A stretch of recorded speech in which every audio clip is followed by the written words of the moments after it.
This episode is brought to you by Prize Picks. The hard-hitting football action is getting even better with Prize Picks. The weather might be changing, but the feeling of being right never gets old. So keep the season rolling on Prize Picks by getting $50 instantly in lineups when you play your first $5. We are in the thick of football season, and some of y'all might be feeling down. But don't worry, that's why we have Prize Picks to keep you going for the rest of the season. Week 11 of football was something. Josh Allen, six total touchdowns, 3 passing, 3 rushing, more on Prize Picks all day, baby. Prize Picks is the only app that offers stacks, meaning you can pick the same player up to 3 times in the same lineup. Want to pick more on Josh Allen pass yards, rush yards, touchdowns? Now you can pick all 3 of them in the same lineup, only on Prize Picks. Prize Picks is simple to play. Just pick more or less on at least 2 player stats. If you get your picks right, you could cash in. Download the Prize Pick app today. Use code Shannon to get $50 in lineups after you play your first $5 lineup. That's code Shannon to get $50 in lineups after you play your first $5 lineup. Prize Picks. It's good to be right. Let me break it down for you. Traditional healthcare is reactive. Something goes wrong, then you get tested. You get answers, but Superpower, they flipped that model on its head. Superpower is a whole new kind of preventative care. More comprehensive, more personalized, and you do it all from home. One simple lab test, over 100 biomarkers. That's everything from heart, liver, thyroid function, to hormones, metabolism, vitamins, and minerals. Thousands of disease scanned all in just one draw. That's right, all from just one simple blood draw. But here's what separates Superpower. After your results come in, you get a full personalized action plan through the app, plus access to a medical team that walks you through what to do next. How great is that? It's the same level of insight pro athletes get, but now at a price regular folks can actually afford. This used to cost $499. Now it's just $199. You track your workouts, you track your macros. Why wouldn't you track what's going on inside your body? Trust me, it ain't easy staying fit in your 50s. Your blueprint is activated with Superpowers. Not only did Superpower reduce their rate to $199, but for a limited time, our listeners at Nightcap, you're getting an additional $20 off with code TAKE20. Head to superpower.com. Use code TAKE20 at checkout for $20 off your membership. After you sign up, they'll ask you, how did you hear about us? Tell them Nightcap. Make sure you mention us because that supports our podcast.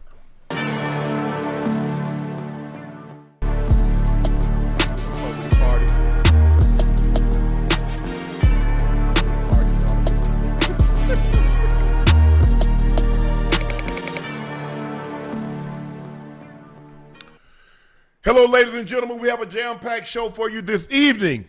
Thank you guys for joining us for another episode of Nightcap. Y'all know who I am. I am your favorite Unc, Shannon Sharpe, and that is my partner and co-host. Just woke up from a nap. and he's still on mute. That is Liberty City's own. That's Bengals Ring of Fame honoree, although he probably not want to be a Bengal tonight. Woo! Y'all got the brakes beat off you, and your best player is going to get suspended. We'll talk about that also.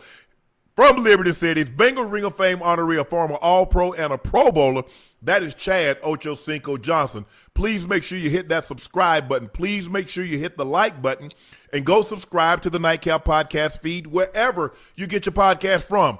We want to thank each and every one of you for your eyes, ears, and your word of mouth. This is all because of you. Nightcap doesn't exist without you, and we'll continue to strive and get even better thanks to you. So again, thank you for your support and your continued support.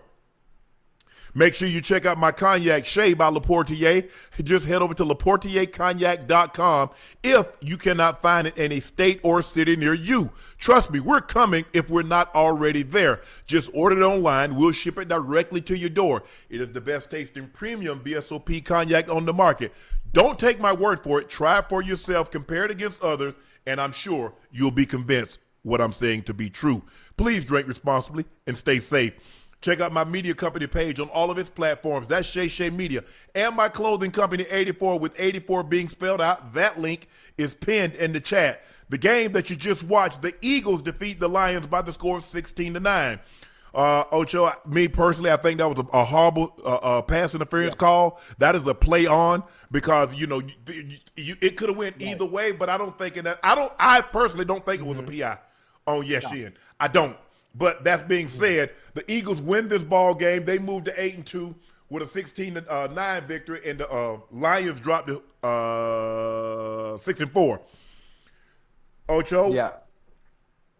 we're going to talk about this a little later, but there was a meeting between A.J. Brown and the owner, Jeffrey Lurie. We'll talk about that. So Chad, it didn't happen because, y'all going to get mad at Ocho and I for talking about it. Y'all going to say it didn't happen, although everybody has reported that it did happen. You keep telling Ocho and I there's nothing going on, but normally players and owners don't have closed-door meetings. That's I've never had I did once I was retired, you know what I'm saying. But anyway, Ocho, the Eagles did what they needed to do. Jalen Hurts was 14 of 28, 135 yards, no touchdowns, no interceptions. Again, he didn't turn the ball over. He had one fumble, but they ended up recovering it. Saquon was 26 of 83. Nothing to write home about. 40 rush attempts, 148 yards. The wind was gusting, I think, probably excess of 30, 40 miles an hour, which made it difficult. And knowing what you know, having played in Cincinnati, Baltimore, Cleveland, Pittsburgh, where the wind swirls and it gets hard, you know points are going to be at a premium. And we know how Dan Campbell is. He's very aggressive. But I thought the night didn't call for aggressiveness because points were going to be at a premium, and it wasn't going to be a ball game, Ocho, where you're going to get 31, 28, 35, 34, something like that. So points were going to be at a premium. But what did you like about what you saw from the Eagles? Listen, they were resilient, huh? They were resilient. They obviously they weren't carried by the offense. The offense did just enough. A.J. Brown had somewhat of a down night. 11 targets. He had 11 targets. He caught 7 of those. He had 49 yards. Saquon, had 26 carries for 83 yards, but the defense dominated, huh? The defense dominated. The fact that as explosive as the Detroit Lions offense is, they were held in check. They were held in check. Goff was what, 14 for 37. He had 1 TD. He had an interception. They were able to hold Gibbs. Sonic. Is Gibbs Sonic? Hey, but listen, they was able to hold him to 12 carries for 39 yards. No. Yeah. Wait, hold on. Yeah. He had but he got it in the pass. So he got, if you look at it, Ocho, he had 107 yards receiving, 5 carries, 5 catches. So he got his yards from scrimmage. He just didn't get them the way we conventionally used to see him. Yeah, absolutely. But that goddamn Eagles defense, boy, them boys play some goddamn ball, especially that front four. Jordan Davis had him a night tonight. Jalen. How many balls did they bat down, Ocho? 5, 6, 7? Maybe, if I'm not mistaken, maybe about 7, 8. Maybe about 7 and 8. Because Jordan Davis, I think I saw him get 3. Carter got 2. 97 got 1. Every time I turn around, and it's so frustrating, Ocho, because you're like, oh, I got him. Damn. Matter of fact, listen, and all it is just being able to disengage. If you can't get to the quarterback, use your eyes, hold the offensive player out, and play the passing lane. Play the passing lane with your hands, and watch the quarterback's eyes. And it worked wonderfully. Jalen Phillips had a sack tonight, and listen, in the back end, they played very well as well. They played really, really good. They did. Honestly, it was a boring. It was somewhat of a boring game. It was a boring game. The elements played a factor in that, but I enjoyed it, and the fact that offensively the Eagles didn't look to par as we like them to look, but they still got the most important stat. They got the W. That's what they do. They're not. They don't. There have been times they need to score 35 and they score 35. Sometimes they need to score 10. They score 10. They do what is necessary to win, and they don't put themselves in harm's way. I just felt that Campbell was rolling the dice a little bit too early, too soon. There are times that, punt the ball away and pin them down, make them go. Don't give them a short field. Goff turned the ball over early, and I think they got 3 points out of that. But Detroit, they better get home field. Yeah. Because anybody they could potentially play, unless it's the Rams, they're going to probably be outside, Ocho. And the conditions, what the conditions are. They're in January. They're going to probably be like this, maybe even worse. So you don't know, because when you look at the schedule, let's see, Philly is the 1 seed, probably only going to get 1 team out of that division. Green Bay, Chicago, those are 2 teams that could possibly get in. Guess what, Ocho? The weather is bad there. So Philly is bad. The Rams, Seattle, you know, Seattle is terrible. Although they lost today, we'll talk about them. But I just thought, look, it's a lot. It's tough. I could just imagine, because Jalen has to answer questions, not about Detroit, but about AJ. And it's starting to bother me. Like, man, I want to focus on Detroit. Ask me something about Detroit. And it's hard because they're making a conscious effort. They're putting plays in the game plan to make me, I ain't going through my progression, throw it to AJ. Throw it to AJ. And that got Goff into trouble, because Goff had to tight end on a shallow cross, but he's looking for Amon Ra. What happens, Ocho, a lot of times when the tight end blocks, they're taught, unless the guy that's covering him, man, unless he's green dogging, he's taught, okay, start looking for crosses. Start looking. And so what happened is that he blocked. The linebacker is not green dogging, which means he's not blitzing. So he starts looking and dropping in coverage. He comes on the shallow cross, but ball. But he's looking at Amon Ra because he'd already made his mind up where he's going with the football. And it's hard to undo that. And you see Montgomery is jumping up in the damn near in the middle of the field like, I'm open. The tight end was scot-free. You see Goff playing with gloves on, but I think it just got frustrating because he had some opportunities, and then they backed the ball right back down his face like we were playing beach volleyball. And it's tough. It was frustrating to watch. But look, the Eagles are going to look. The Eagles, they're not going to win style points. And winning this is not gymnastics. This is not swimming, you know, platform diving or anything like that where it's subjective. No, this is about wins and losses. And how do we get the win is unimportant. The most important thing is that we got the win, not how we got it. Is that we got it, and that's what the Eagles. That's what the Eagles do, Ocho. The Eagles win. It ain't pretty. It's not pretty. And the one thing is also when I'm thinking about a game like this, I'm thinking how Dan Campbell's thinking in a sense. You know what? I'm gonna take some chances. I'm gonna go for it on 4th down to see if I can get those points in premium due to the elements. And force the Eagles to play a different style of game. Force them to play a different style of game and put the pressure on them to be able to put points up and keep up with us. To me, that's the thinking and the way Dan Campbell might have been thinking on how he wanted to play this game. Let's get up early on them and force them to be able to throw the ball. Let's make them uncomfortable. Let's put them in a position where they want to do something they don't want to do. And that's the only thing I can think. In the defense, they stepped up to the challenge. They stepped to the challenge and played extremely well. If you got Laporta, I give you that, because he's a guy that can win against your linebackers, against your safeties. So I'll give you that. But given what you're up against, considering the elements, that probably 17 points would win you this ball game. The last thing you want to do is give away field position and let them get easy points. If they drive the field and they get a field goal, if they drive the field and they get a touchdown, I can live with that. But I can't put them on a short field and let them get one field goal and now, let them get one 1st down and now they're in field goal range. Or even if they don't score, they're going to have me backed up. And so now I'm constantly trying to swim up. I feel like a salmon spawning season. I feel like I'm swimming upstream and there's a lake full of bears. There's they get full because they hibernate. They got to eat all they can because they're about to go into hibernation. And that's what happened to the Detroit, is that they gave the Eagles short fields, and even when they didn't score points, Ocho, it kept them backed up. And they just needed to start one. I mean, they did a great job of stopping the tush push and got a short field, ended up getting a field goal out of it. But like I said, it'd been very interesting to see. If they don't call that PI call, can they go down and get a touchdown? I put it like this. I'm not putting no money that means something to me that they're going to go down and get a touchdown. You might put some money on it that means something to you that says, okay, Detroit's going to go down and get a touchdown. You know what's funny is I don't think it would have made a difference, huh? I don't think it would have made a difference. Whether it was a PI or not, I don't think they would have been able to get that touchdown as well as the damn Eagles played defense all night long, all 4 quarters. You know, it looked like what it did. They were able to get 9 points.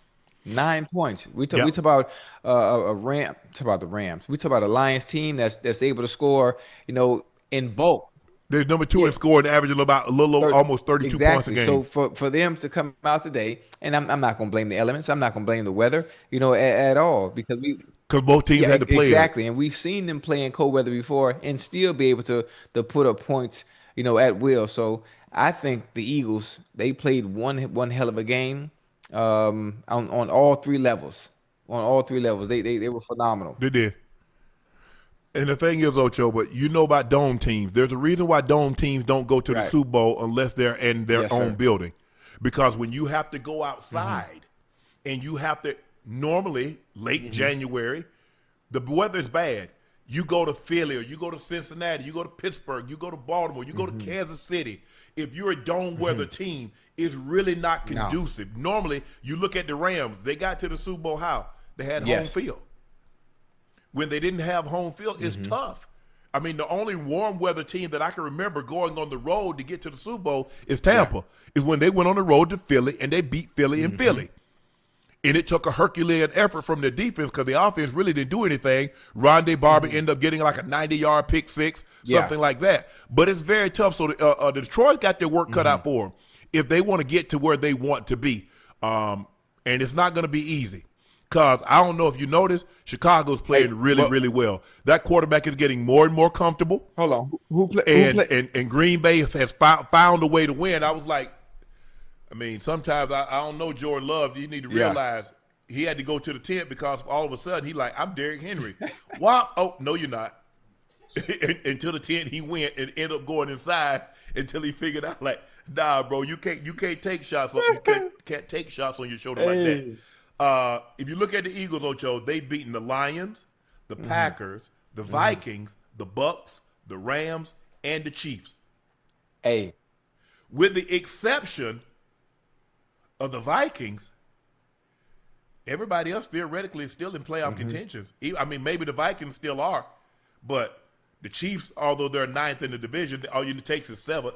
There's the outside chance that they could, win the division. But the Rams, they're clearly in sole possession of because they beat Seattle today. Yeah. So to beat the Lions, to beat the Packers, to beat the Bucs, to beat the Rams, to beat the Chiefs, that's a good football team. Now you're just not going to just go in there and willy nilly just go roll over them. So if you think that's what's going to happen, that ain't happening. They're very well coached, and I know a lot of people don't like their offense and Kevin Petula, la. They're not going to beat themselves. You're going to have to beat them. Yeah. Jared Goff worst completion percentage in a single game in his career, Ocho, 37.8% tonight. The 9th lowest mark by a quarterback who has at least 35 attempts since 2005. The Eagles defense did it again. So basically, 148, and 124. So they had about 270 yards. Hey, you know what's funny? We have all this discourse and all this talk about A.J. Brown and the offense and it not living up to the standards and evolving as an offense as opposed to what they did last year. And Saquon really hasn't had a day yet. What we're used to seeing, I think at some point they're going to hit their stride. At some point, I think things are going to open up. That offense is going to change. Especially, I think it's going to start clicking when it matters most. Not only are they getting wins right now, they're getting the wins ugly. But I think at some point, maybe that momentum or they catch fire at the right time when it matters most. Now, I mean, obviously, they're winning games ugly. The defense is carrying the load and probably the main or the majority reason why they're winning. But I think once the offense catches up to where the defense is, and maybe just halfway, I think that they're going to be a force to reckon with, especially once they get to the goddamn playoffs. And there's a good chance if they keep playing like this defensively, and if the offense gets any better or any bit more efficient, especially on the ground and the running, they have a healthy balance of both, man, it's going to be hell, huh? It's going to be hell. But we know at some point in time, one team offense is going to have their way with that defense. And then the offense is going to have to bail them out. Yeah. We've seen it happen no matter what. Everybody has a game in which if whatever your strong suit is, you struggle, and the other side of the ball needs to bail you out. And it's normally the side that has struggled. So the offense has really struggled, but the defense has been exemplary. So what happens when an offense, opposing team offense, has their way with that defense? And I'm saying, somehow they get, 28, get 31 points. Now we're going to need Jalen Hurts, and we're going to need the offense to go match that and go get 32, get 33, get 34 points. So we know that game is coming. We don't know who it's going to be.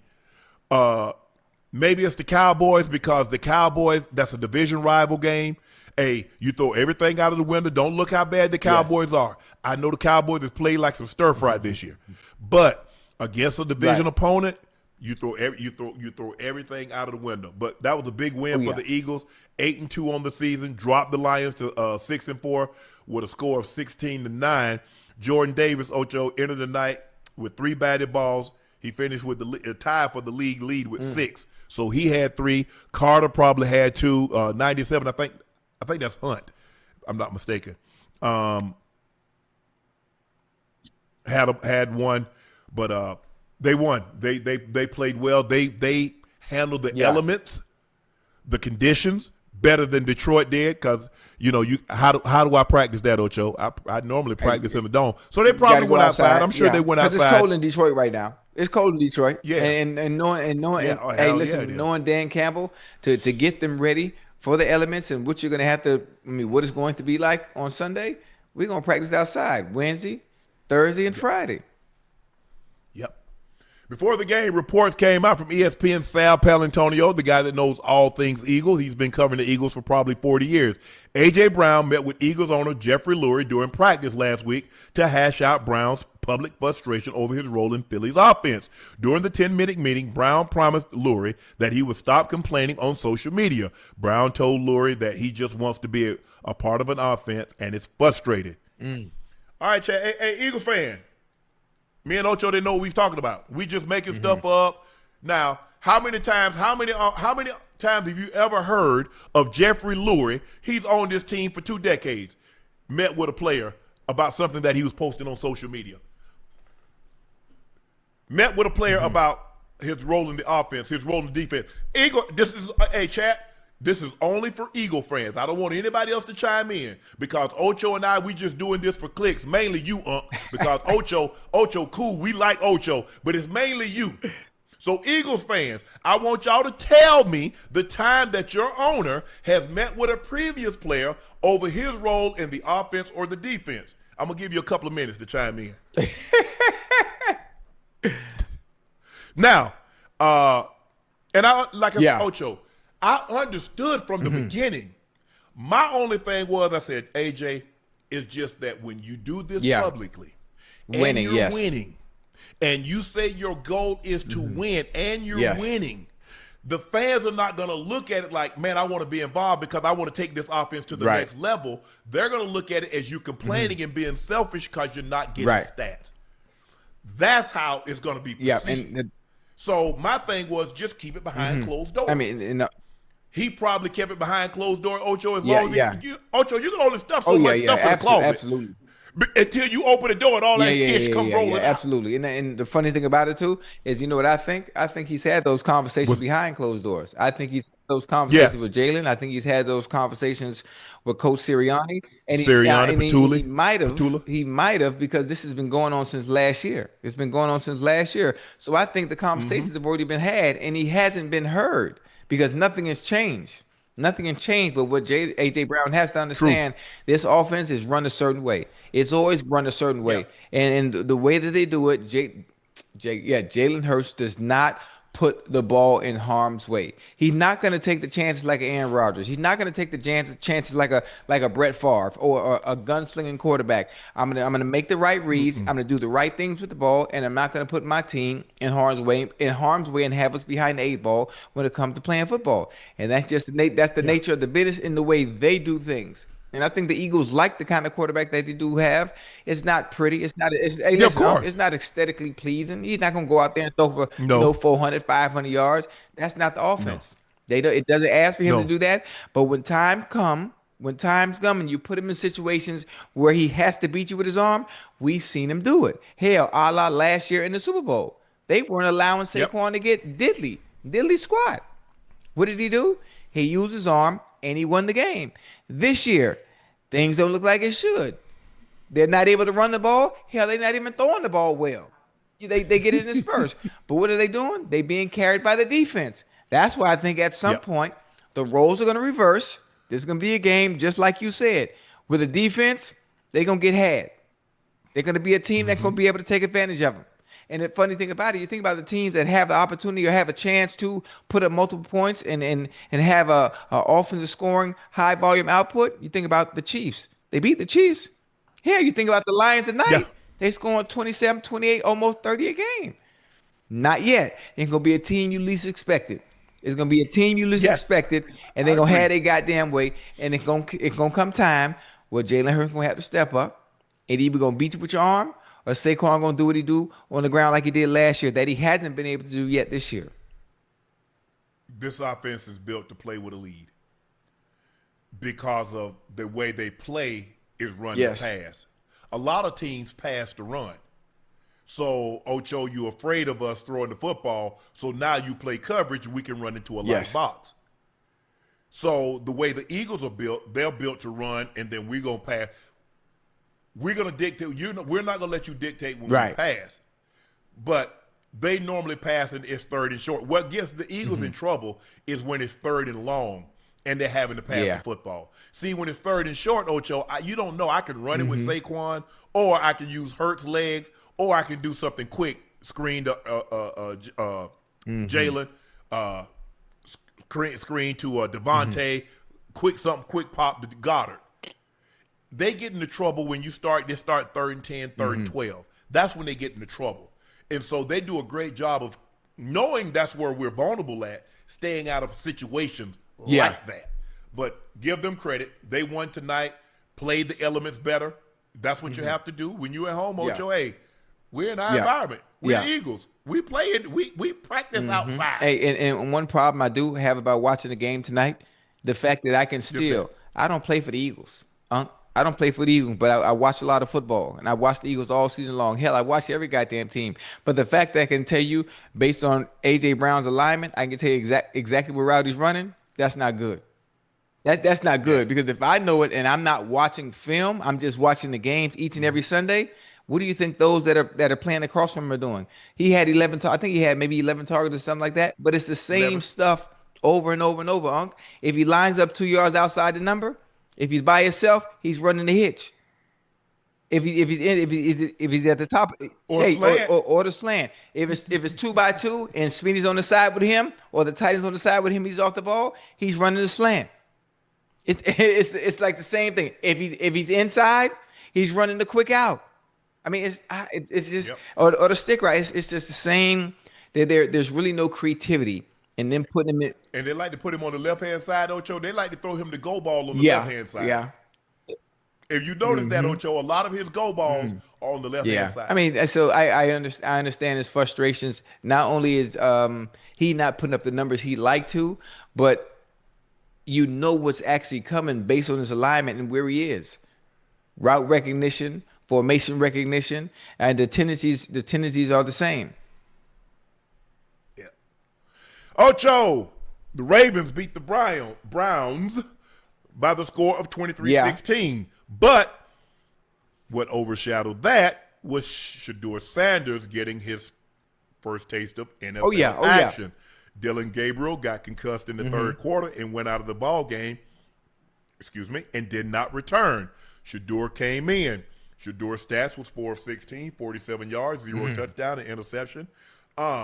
He had a couple of opportunities late in the ball game. He had a couple of drops. Listening to, I found it on social media, for Kevin Stefanski to say the first time that Shedeur Sanders had taken a snap with the starters, with the ones, was in this game, is malpractice. At no point in time, and this is what I said, Ocho, so at no point in time, so you don't think Dylan Gabriel could possibly get hurt. He can't possibly bring a knee, bring a shoulder, get concussion. There's no possible way anything could possibly go wrong that you want to get Shedeur like 1 rep with the ones, 2 reps with the ones. I ain't saying split it 50-50. I understand that. But even when John was taking the majority of the reps, John, if we did 10 reps in a period, the backup would take 2. Just in case. So for Shedeur Sanders, here we are in week 11. The man got drafted in May, and at no point in time had he taken one snap with the ones. It's very, very disappointing. And, you know, hold on. Look, not only is it disappointing, right? And a lot of people will say, "Hey, listen, you and Unc, you were screaming for Shedeur to start. You wanted him to get in there, and look at his stat line. Look at what he did. Well, obviously, I'm confused, and I'm trying to understand. This ain't Madden. You don't just take out one quarterback and put another quarterback in and expect success to happen, especially when you haven't had any reps with the ones. When it comes to the play calling, what play calls are you going to be able to call for a quarterback that hasn't had any reps with the ones? You don't know what he does well, what he doesn't do, you don't know what he does well. You don't know what he's not going to be good at because there's no chemistry. There's no chemistry. So you're just out there calling plays all willy-nilly, not knowing how the offense can run. And I know as a quarterback, you're supposed to be prepared. You're supposed to know, if the opportunity presents itself, you got to be able to go in there and do what you can do. But like, come on, no reps at all. Let me ask you a question. No reps up? No, but let me ask you this. Normally on Saturday, or Sunday morning, Dylan Gabriel will tell Stefanski, these are the plays that I really like. Every quarterback does that. Quarterback does that, Unc. Every quarterback does that. So do you think he had any idea of the plays that Shedeur likes? No. Or he's just going to call plays here's my play sheet and I'm calling. Because you build your play sheet around the quarterback and what he likes, what he's good at, what you know he's good at. You don't even know what Shedeur is good at. Now, it's going to be very interesting. Look at this play. Now, you got three guys blocking one guy, and somebody about to come in and hit Shedeur dead in his mouth. Free. Now, what should have happened was a redirect. You slide the line to the left, and now, guess what? You got the guard or the center to hit that guy that's looping around, and now you're protected. But, hey, the O-line is going to have to make calls until Shedeur catch up. Get in the groove of things. He's not there right now to say, no. I want you to go here. Hey, redirect. Let's Liz this. Let's Liz this. Let's Lucy this. Now we're going to slide the line to the left. Now we're going to take, you only got one guy rushing on the right. Why the hell we got three guys, and now we got a guy finna come in here and try to put his helmet up under Shedeur's chin?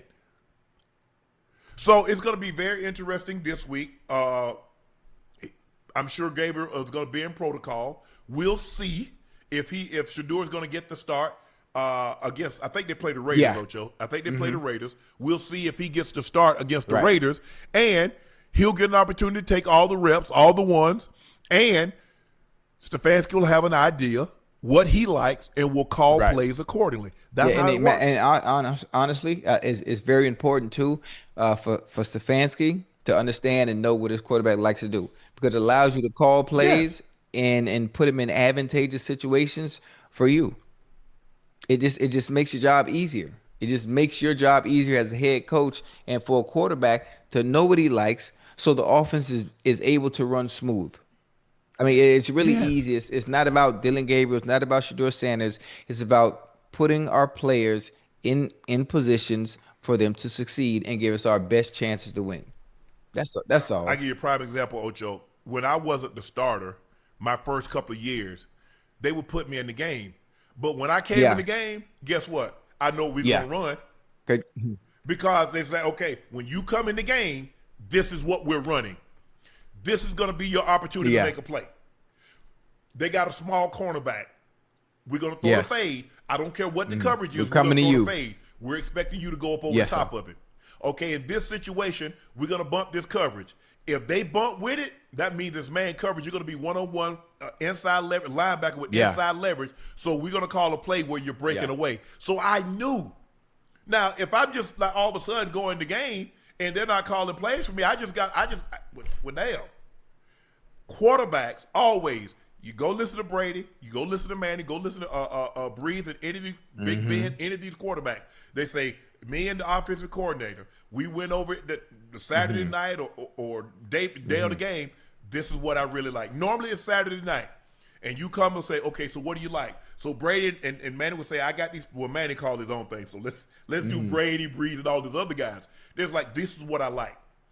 This is what I like. And this 31-3, 33-5, 3rd-5-7. This is what I really like. Now, this is what I like. Hey, in this area of the field, this is what I like in the red zone. This is what I like out of this personnel. Because I feel out of this personnel, we're more likely to get this coverage, which gives us a benefit, or that gives us an advantage. So all that's going through the mind. But for a quarterback, Ocho, not to get no reps, I'm talking about none. He said it. Yeah. See, and I was like, "What? I mean, listen to Mary Kay Cabot and listen to people that they're saying Shedeur is not getting any reps. As a matter of fact, Bailey, it'll be very interesting. If somebody should have asked him, well, let me ask you this, Coach Stefanski, did Bailey Zappi get any reps with the ones? Because it makes no sense. If Bailey Zappi is getting reps with the ones, and then why would you put Shedeur in that situation? Why not have Bailey Zappi as two? Yeah, and that's funny. And you know what? The piggyback off what you said about quarterbacks, having those conversations with coaches before games start on plays that they're comfortable with and some of the things that they want to do. For one, especially early in the game to get them in a rhythm. And you mentioned Brady, and hell, I was there. I was there for that. I've seen it with my own eyes. I've seen it the night before in the hotel on Saturdays before when the meeting ends. Bill O'Brien, the receiver, and Tom Brady sit there. They go over the plays that he likes, and Bill O'Brien will run off plays. He'll call off plays, and Brady, you know what? I don't like that one. Let's save that one. For later on in the game in a certain situation when we may need it. And he had those first 15 plays that he really, really likes and he's comfortable with. And that's what they would go with. Yeah, and that's how it should be. Because at the end of the day, you got to run what the quarterback feel comfortable with. You got to set your ego aside. Sometimes we want to bring our ego to the party, but it's not your party, so you don't get to dress how you want to. We said this is an 80 themes party. Don't you bring your ass in here without a wig, without an afro, and some platform shoes on, Ocho, and some bell bottoms. You know what I'm saying? This is not your party. So you call plays accordingly, because if the quarterback is telling you what he likes in certain situations, he's going to feel the most comfortable when you call that. He's going to be the most assured of himself and the offense if you call that. I'm glad, like I said, hopefully Dillon Gabriel's okay. First of all, let's start with that, because I'm not big and hoping somebody gets hurt and somebody else gets an opportunity. Sometimes that happens. Sometimes players go down and then other players get their opportunity. That's how Brady got his opportunity. Someone went down and he made the most of it. I got my opportunity. Someone went down and I made the most of it. But in order for Shedeur to get in, Dillon Gabriel had to get dinged. Hopefully he's okay. Maybe he comes back. Maybe he comes back this week and we're back to square one, Ocho. Dillon Gabriel's in there taking all the ones and we moving forward. We don't know. We'll see how this thing plays out if he's still in protocol. But I think now that you're in a situation where there's a great chance, I believe there's a greater than 50% chance that you're going to start. Because I don't care what anybody says. You prepare differently as a starter than you do a backup. You just not only do you prepare differently from the starter to the backup, but the play calling changes significantly. The play calling completely changes. Completely different game plan depending on who you have at quarterback based on their skill sets and what they're able to do. I totally agree. But things are a lot faster now in the NFL than they are in college. Guys move faster. You got to throw guys open. I like that guy. He threw the Fannin, the tight end 44 on the crosser on the dagger route. I thought he threw that with timing. He hit Jew with one, and Jew made a great move. He had another one. A couple of guys dropped one. 84 had one in his hand, but give Awuzie credit. He's pulled it out. Great play by Awuzie. That was a great play. That was a great play. But when you have a young player in there, having been in situations where you're the veteran guy and you have a young guy in, you have to make plays for him. You understand that he's nervous. I don't care what anybody says. He's nervous. I've been here before. I've been doing this all my life. You ain't been doing it on this level all your life. You ain't did it like this with those guys all your life. So hopefully he gets another opportunity. He'll be better prepared than he was. And we'll get a different result. Also in this game, Myles Garrett. Hey, man. Hey, he the real deal, Unc. He He is. He gonna break. He got 7 games to go, so he needs 8 sacks to break the record. he might very well get that. He might very And don't they got the Ravens again? Hey, he might They got the Ravens. Hold on, I think they got Pittsburgh. They got y'all again. He definitely might because he had 3 today, right? Did he have 3 or 4? Yeah. They at the Raiders. Oh. They get the 49ers, Titans at home. They're at the Bears. They get the Bills at home. They get the Steelers at home. They get the Bengals on the road. Now the best matchup out of everybody you said will be a matchup to watch. Will be Myles Garrett and Deion Dawkins. Garrett and Deion Dawkins. Now, and everybody else on there, and there's no disrespect to them, but you got your hands full.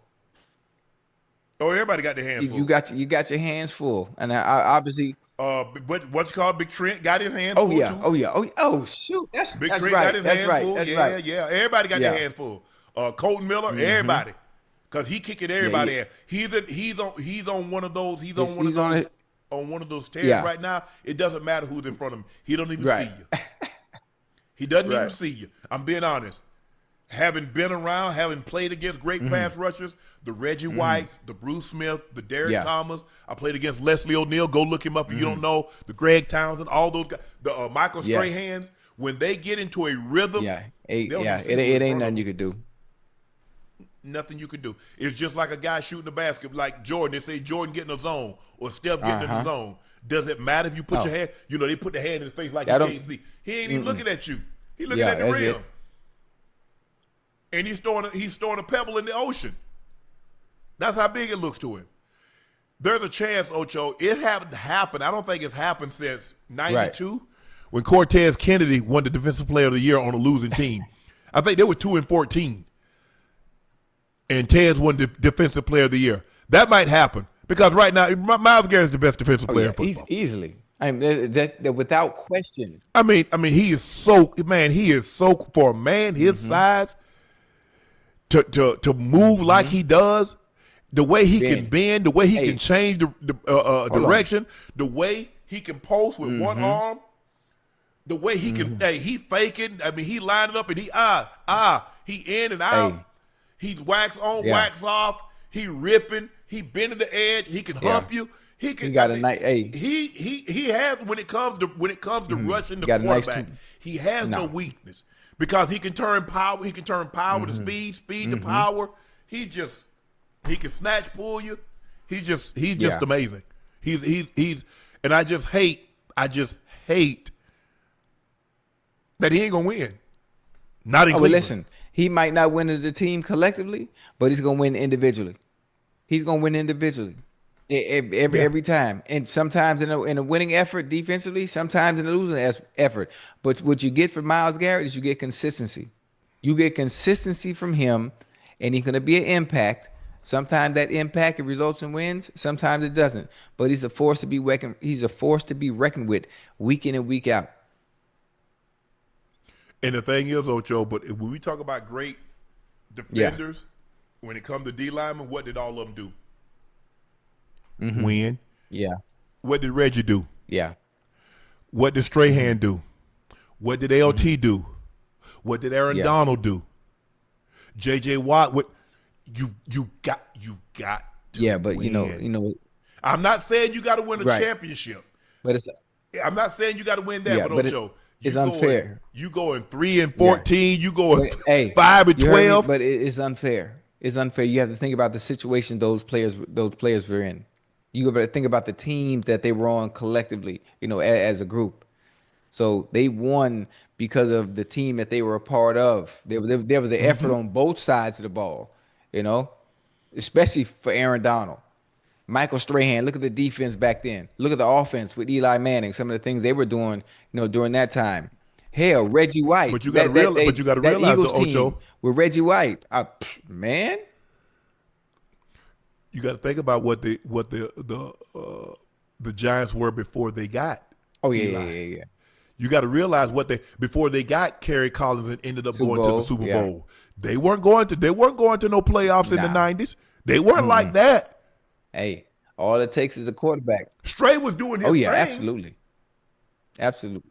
But and guess what? Reggie got tired of losing. Reggie said, "I'm going to Green Bay." Yeah, the money. They had money, but they had more money on at other places. Right. I want to win. Time. Said, man, Atlanta, y'all trying to get me used to losing. I want to win. Got it.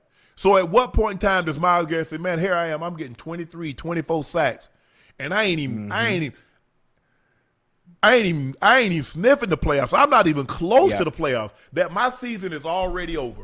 Think about it, Ocho. We 10 games into the season, and the Cleveland is already know they're eliminated from the playoffs. That's crazy. That's crazy. You 6 weeks into the season, Ocho. We got 11, 12 weeks to go.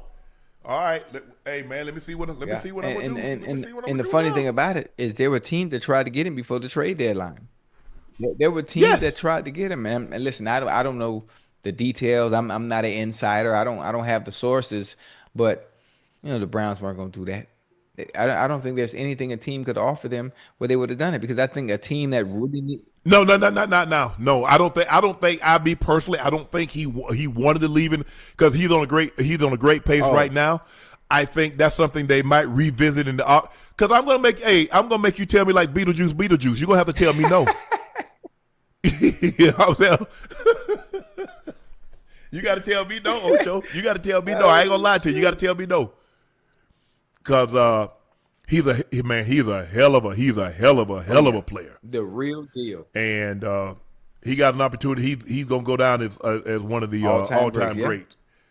But I want to see him. I want to see him on the all-time. I want to see him on a big stage. I want to see him in an AFC or NFC championship game. I want to see him in the Super Bowl.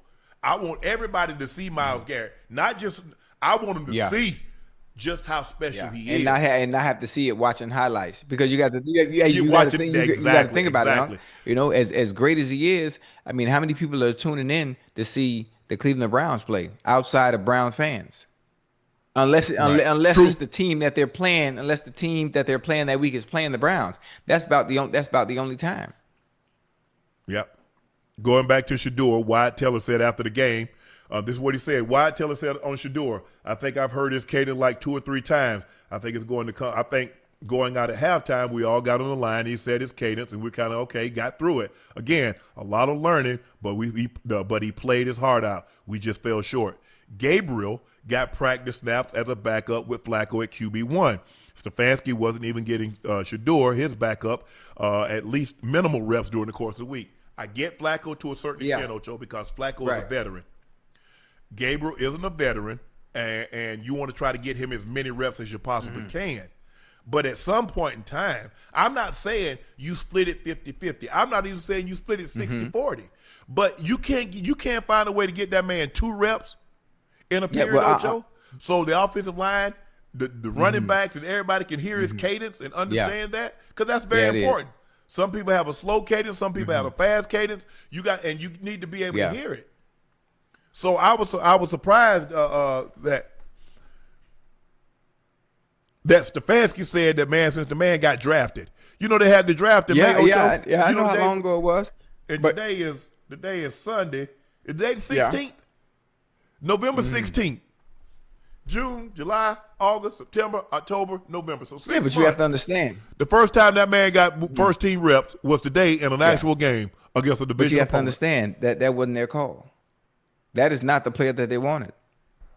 They had their mind made up. They had their mind set on who they wanted to be, quarterback number 1. Obviously, it was Joe Flacco. When things didn't work out with Joe Flacco, they were going to Dylan Gabriel as their quarterback. Yes. They just didn't see Shedeur Sanders in their plans. Now that's their business. That's the way they felt. Now things have come to a head where Dylan Gabriel went out with a concussion.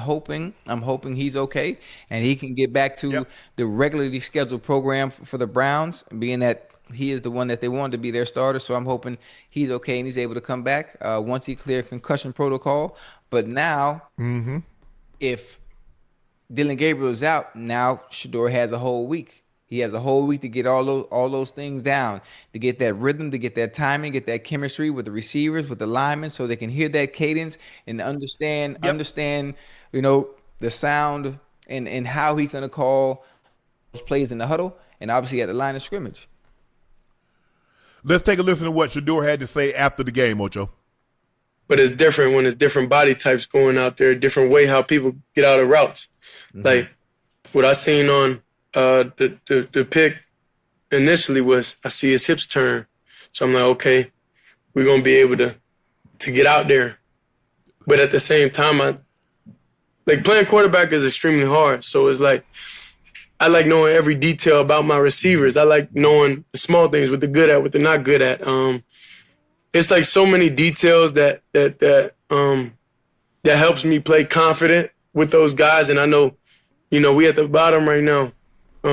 This performance, everything, it will never be like this. But, I'm dedicated to being able to get those opportunities with those guys to have a relationship, I got a relationship with all the hungry dogs, though.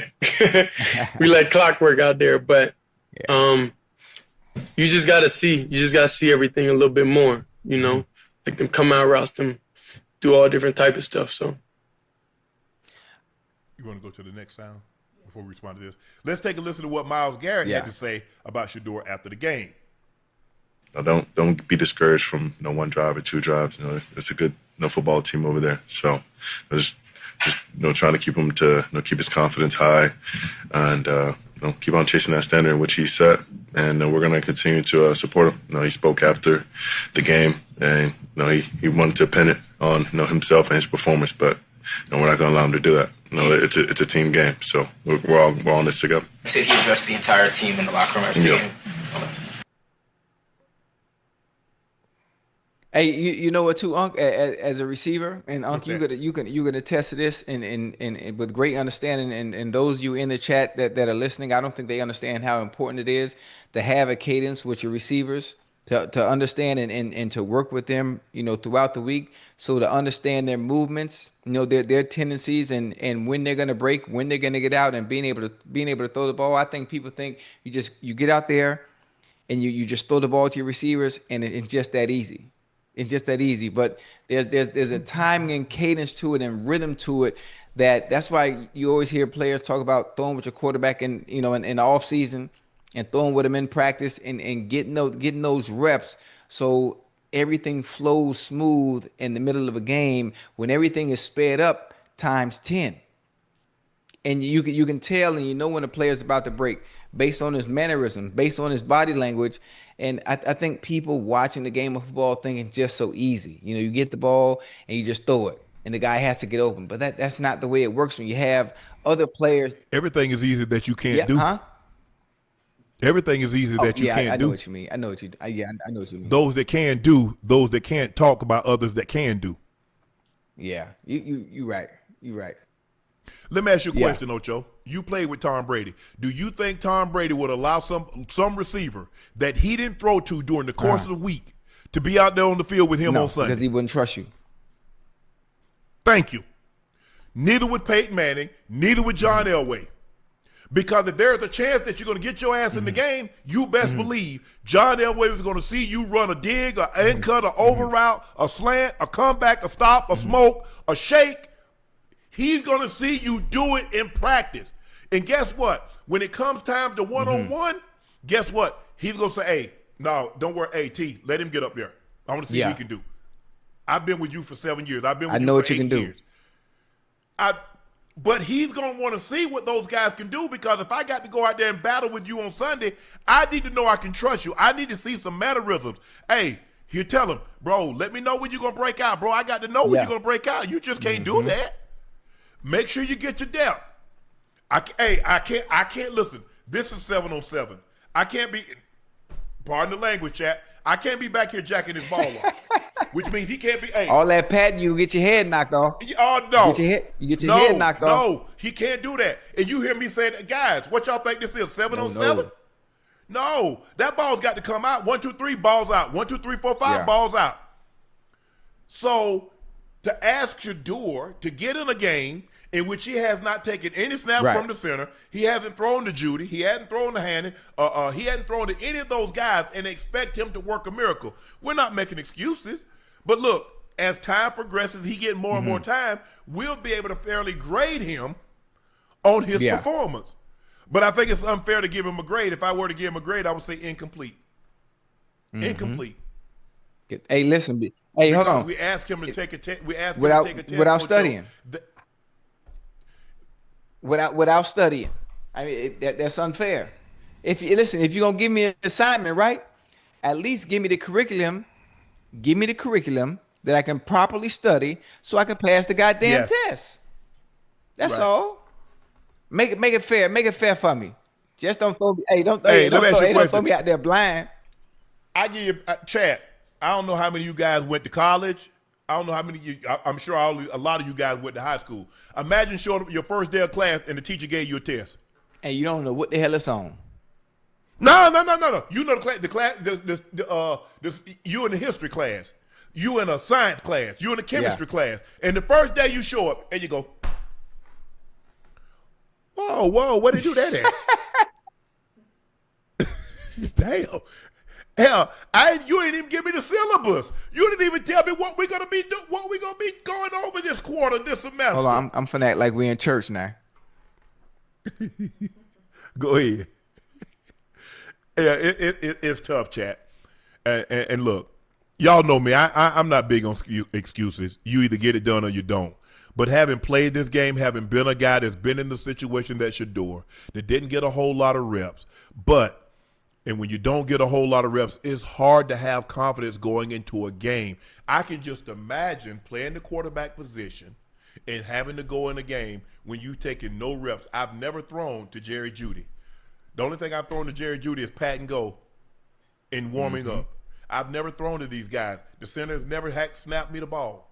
Because normally when I'm throwing pat and go, Ocho, they throwing the ball underhand. The ball boys throwing me the ball underhanded. A center ain't doing that. The centers are down there, the linemen are down there working on some other stuff. So until we come as a team to stretch, then they go do, we break up and they go do their thing until we come together and do 907 or whatever we're going to do. Or they got the individual periods and then we have our individual periods and then we come together. But I just think the thing is that he just needs some time. He needs to work with that offense. They need to get used to his cadence. Stefanski needs to call plays according to what his skill set and what he likes, what he feels comfortable in. I definitely think we'll see a better Shedeur next week. If he starts, I guarantee you we'll see a better Shedeur than what we saw. It's all about preparation, huh? It's all about preparation. It is. It's one thing when opportunity presents itself. If you're prepared, it looks different. You're a lot more confident. But if you don't know what to prepare for or don't have the tools at your disposal to be able to prepare for, say, a test, this is what you get. Exactly. Ocho, you ain't winning war without the proper weapons. So cannons and musket, nah, that ain't how they doing it now. They're doing it with drones. So they dropping bunker busters from B-52s. A bunker buster? It's a whole yeah, they got those bombs now, Ocho. You drop because people they done dug in the side of the cave. They drop them and they mess up the whole bunker, huh? And then explode. Oh man. So Ocho, I'm sorry. What happened? Hey, whoa. Hey, I'm sorry. Do me a favor. Let's say that for last. No, we can't say that for last, Ocho. We gotta go there. We gotta go now because we got some good stuff. We still got a lot of stuff to go. Nice. The Pittsburgh Steelers stayed atop the AFC North thanks to a 34-12 victory, although Aaron Rodgers left the game what many believe to be a crack in a break in his wrist. Mason Rudolph came in, finished 12 of 16, 127 of the touchdown. He relieved Aaron Rodgers, who was 9 of 15, 116 and a touchdown. They won 34-12, but that was not the story of the game. Mm-hmm. Something happened late in the ball game. Jalen Ramsey was ejected for punching not T. Higgins, Jamar Chase in the face. They asked Jalen Ramsey what happened. Huh? Okay, let's take a listen to what Ramsey said after the game. He spit on me, so it's up. don't give a fuck about football after that, respectfully. Okay, here's what Chase said. Walk us through what happened with Jalen. Exchanging words. He was saying that you spit on him. Did you spit on him? I ain't never opened my mouth to that guy. What do you think prompted the reaction from him? Well, he don't like some of the words I told him. We've been going back and forth the whole time, so I'm sure some got under his skin. Yeah. Ocho, all good. Here we got Austin Brisky. Austin Brisky, Fox 19. He got it all on tape. Let's take a look at this, Ocho.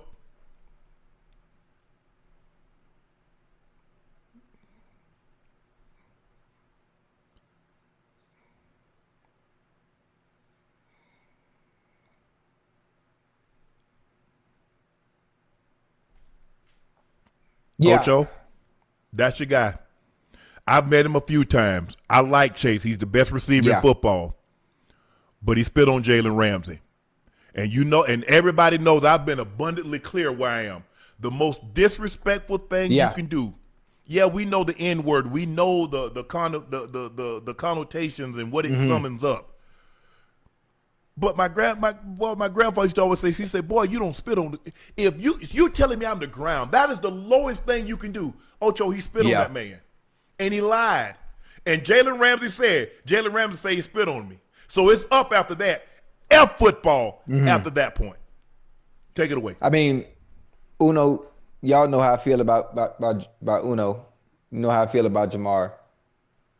And you know I'm rarely critical of players. Very rarely. It takes a lot for me to be critical of someone, but this is one of those situations where I got to let Chase know, boy, you're dead wrong, boy. As much as I love you, you can't do that.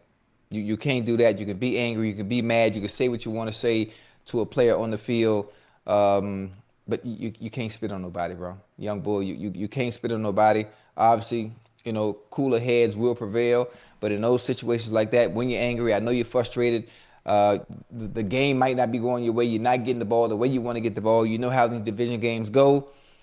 Situations like this happen all the time, especially when it's Bengals Steelers. It's just like this. It's tight.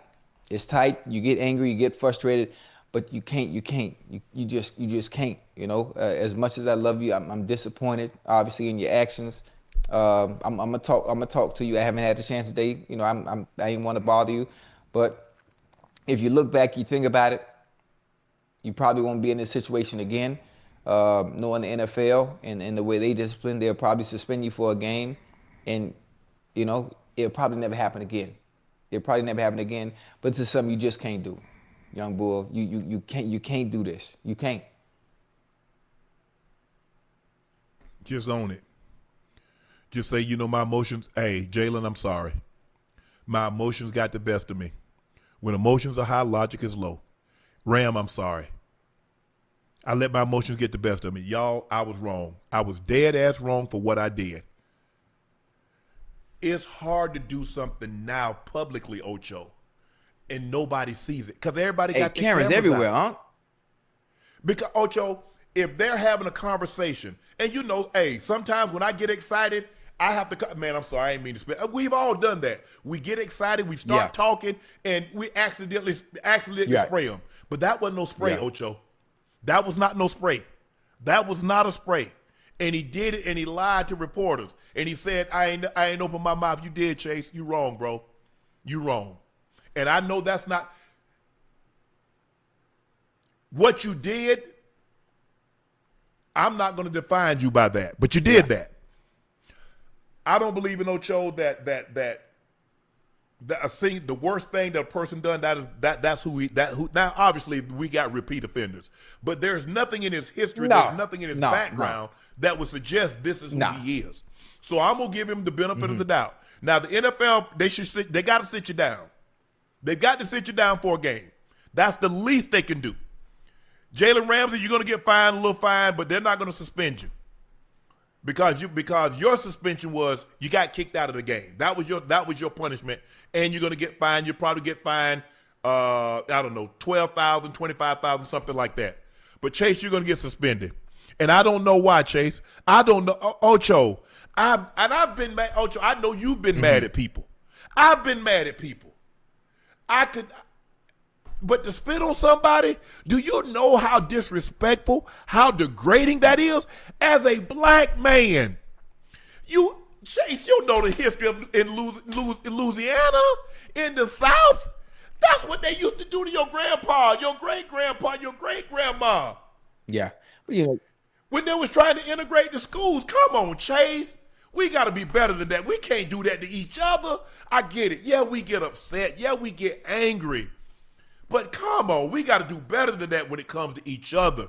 For us, I might disagree with something you said. I might not like what you said. And like I said, hey, but I can't.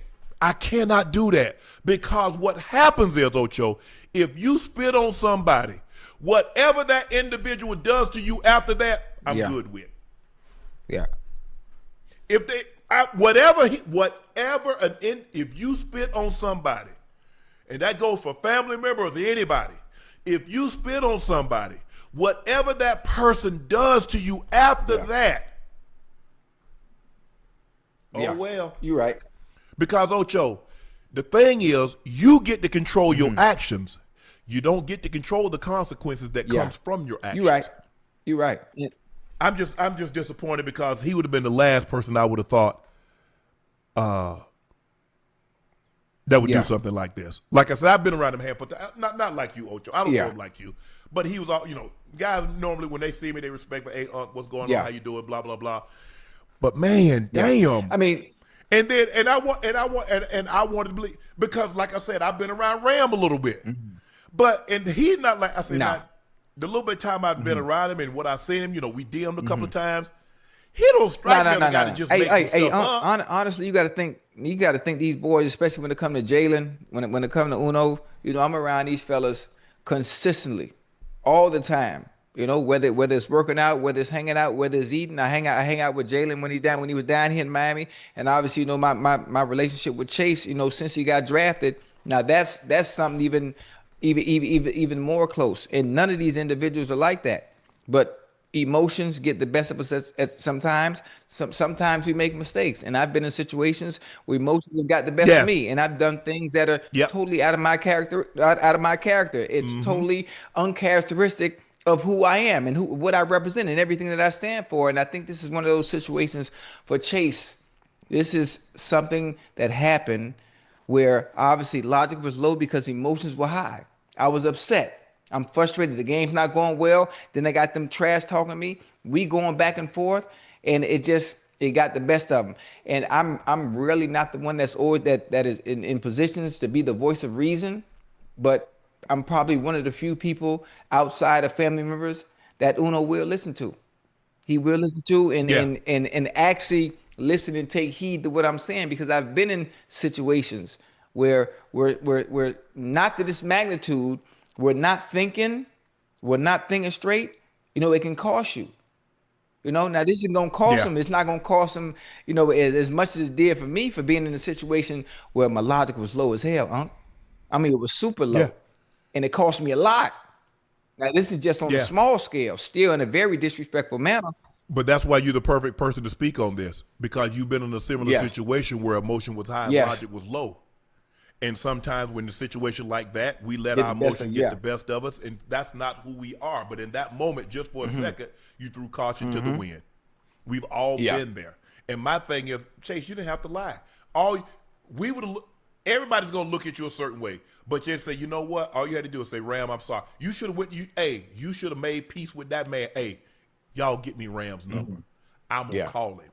I want to call him and tell him as a man. I say, bro, I'm gonna tell the world that I was wrong. I was dead ass. But I wanted to tell you first, man to man, Ram, I'm sorry, bro. That ain't me, bro. You know me. That ain't me. We're both competitors. You're fighting your ass off for your team. I'm fighting my ass off for my team, and my emotions got the best of me. Ram, I'm sorry, bro.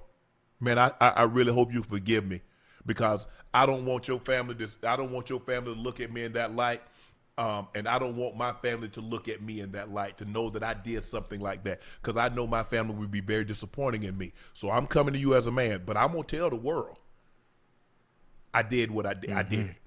And I want to apologize to you as a man. I'd have got him in the tunnel. I'd have went to the tunnel. I said, bro, hey, I'm gonna go. Look, I'm gonna do my press conference, but I'm gonna find Ram and say I'm sorry. I would have, and I think he will. And hey, that's between him and Ram. I don't have to know about it. Everybody talk about, well, he did it. Nah, I'm good. Just apologize to the man, and we're going to keep on moving. But just know, man, Ocho, it ain't like when you and I first got in the league, they got a couple of cameras. Bro, they catching everything. They catch everything. And that's why you see guys cover their mouth when they talk to one another, Ocho, because guess what? People trying to read lips. Y'all try to read exactly what Ocho and I talking about. Man, it seemed like he said, remember when Jalen Brown was on the sideline, and he and his girl, and they was talking about Bronny? Yeah. Oh, yeah. Side on the side. Yeah, I remember that, yeah. Oh, yeah, they did read his lips. That's right. I remember that. Exactly. And but we gonna get this situation rectified though. We gonna get it rectified. I know. Look, but let me ask you a question, Ocho. The league got to step in because it happened. But to see, I think this is the second or the third time that this has happened this year. We had with Jalen Carter week one with the Cowboys against Dak. I think there was another situation. I'm not sure. It was college. College, Ocho. Yeah. But listen, the league's gonna step in. They're gonna obviously discipline him. It probably a 1-game suspension. I didn't call Uno tonight. I didn't call him tonight. He got enough to deal with as it is. Coming off a loss, I allow 24 hours to go by. So tomorrow, I got to fly to New York tomorrow. So when I fly to New York, I'm gonna take that time out. Being that it's his off day, I'm sure they're probably going to watch film, and I'm gonna catch him later on in the evening. And just talk to him. Just talk to him a little bit about being able to use logic even in situations where when you're not in your right state of mind, because at times it can cost you. And I'm the perfect example of not using your mind in the right state of mind. And it's not gonna cost you big this time, but it cost me my whole career. So using that example with him in a small situation which was extremely disrespectful, would be perfect because I'm a prime example. Yep. Ocho. Hold on. I told you before we going off the Bengals game already. What you want to talk about? Oh, give it a big. But listen, I don't know what you want to talk about. Listen, brother Darnell Washington. The way he the way hey Unc, he pissed me off, man. You supposed to be playing with the goddamn Knicks or something. Hey. No, actually, he's supposed to have a 70 number on. He's supposed to be an offensive tackle. Hey, but I'm joking 6'7" because guess what, Ocho? He got a job. Yes, you see how he moves? Disrespectful. I'm like, why are you pushing on people like that? Why are you at tight end? Hey, Darnell Washington, boy, you was balling out tonight. All Steeler fans, for those of you that are in the chat, you know how I feel about you. I love you. I've always been respectful and shown sportsmanship, and I've shown grace, whether we won or whether we lost. I was always respectful. But Darnell Washington, what you did to my teammates, I had to avenge them. So whenever I see you in public in the offseason, just know we're going to squabble. We're going to square up, and we're going to fight. But, boy, you had a hell of a game, boy. You had a hell of a game. Salute to y'all, Steeler fan. Congratulations on your win today. I love y'all. Y'all got it. I hope Aaron Rodgers is okay. If he's not okay, I think it's his non-throwing hand. I think something in his wrist is non-throwing hand that might be broke. Aaron Rodgers, do me a small favor. Put you a hard cast on there. And let's play ball next week now. Let's play ball next week. We could play with that, whether it's a small break, a little break, or if I don't know why you talking about our team. Why you talking about our team? You're not even a Steeler. Why I'm saying that's not your team. They're in the AFC North, so I feel compelled to be able to. So are the Ravens. Hold on, my team. Hold on. Listen, I feel compelled to support them because my team is out right now.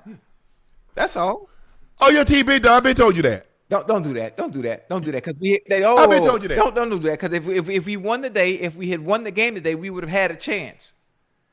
But I told you weren't going to win. I told you you're going to lose your legs. I told you how many games. Chad, how many times did y'all hear me tell him, Ocho, y'all about to lose out. And although the window is open, Joe Burrow is back at practice a little ahead of schedule. The 21-day window is open. He ain't coming back. Come back for what? It's all good. It's all good. It's all good. It's all good. But I know a team that did. Who won today? The team that I told you was gonna win. Oh, the Ravens did win today. The Ravens beat the Browns, huh? And my other team won. Wait a minute. Denver beat the Chiefs? Beat them. Hey, it was beat them. Hey, with field goal at the end of the game, huh? Beat them, got the ball, and went down the field. It was a field goal at the end of the game, if I'm not mistaken, right? Okay. Yes. Okay. Hey, guess what? They count as points, field goal points, right? Yeah, it do. Y'all. Bo Nix, 24-37, 295. No touchdowns, no interceptions, was sacked twice. They ran the ball for 59 times, not a whole lot of rush yards. Franklin had 4 for 82. Bryant had 5 for 82. Cortland Sutton, 4 for 59. Evan Ingram had 4 for 33. Patrick Mahomes was 29 of 45, 276, 1 touchdown, 1 interception. The Broncos sacked him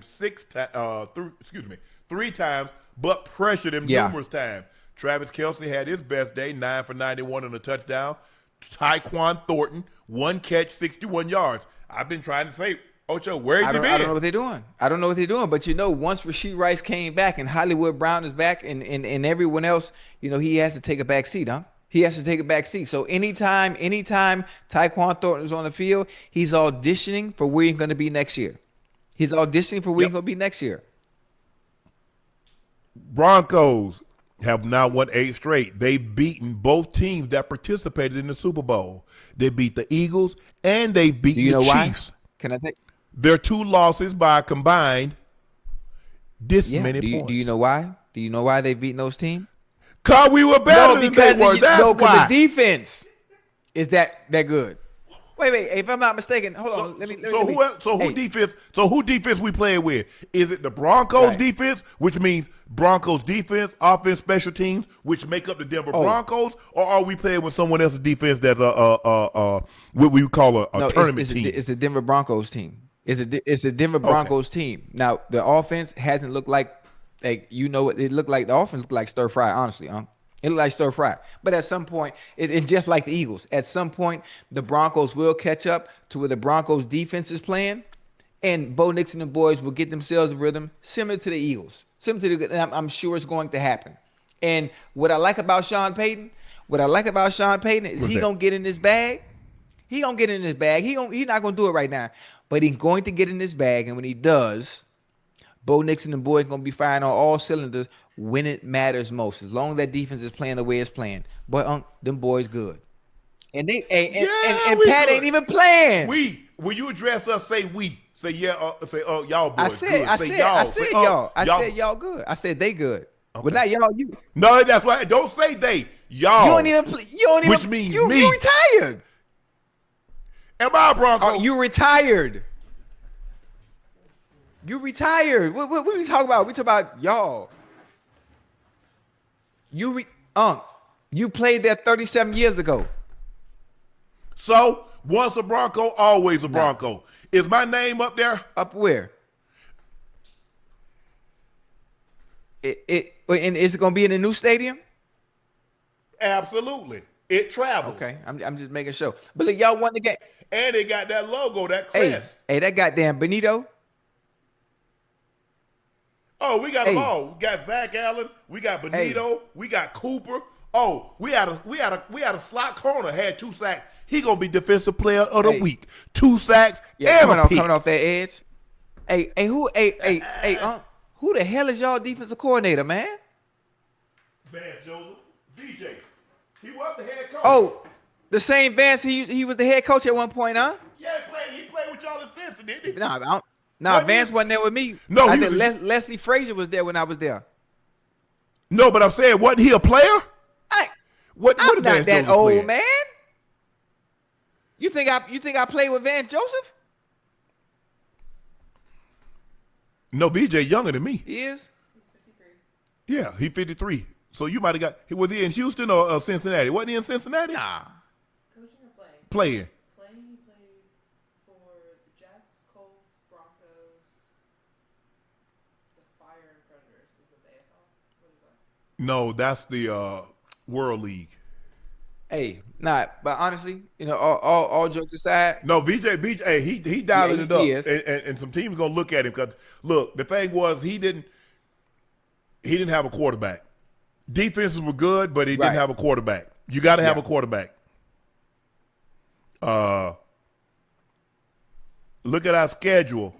We're on a bye week next week, so we got the Commanders. At 11. So that's Sunday night. Oh, we got the Commanders. Then we at the Raiders. Then we got Packers at home, the Jags at home, and then we on the road at the Chiefs, and then we got the Chargers at home. So we got 1, 2, 3. We got 3 games at home, 3 games on the road. Yeah, that sounds like 0-4 to me. But boy, you better stop it. You better stop it. Hey, you say y'all got the Jags, huh? Yeah, we got the Jags at home. You saw what the Jags did today?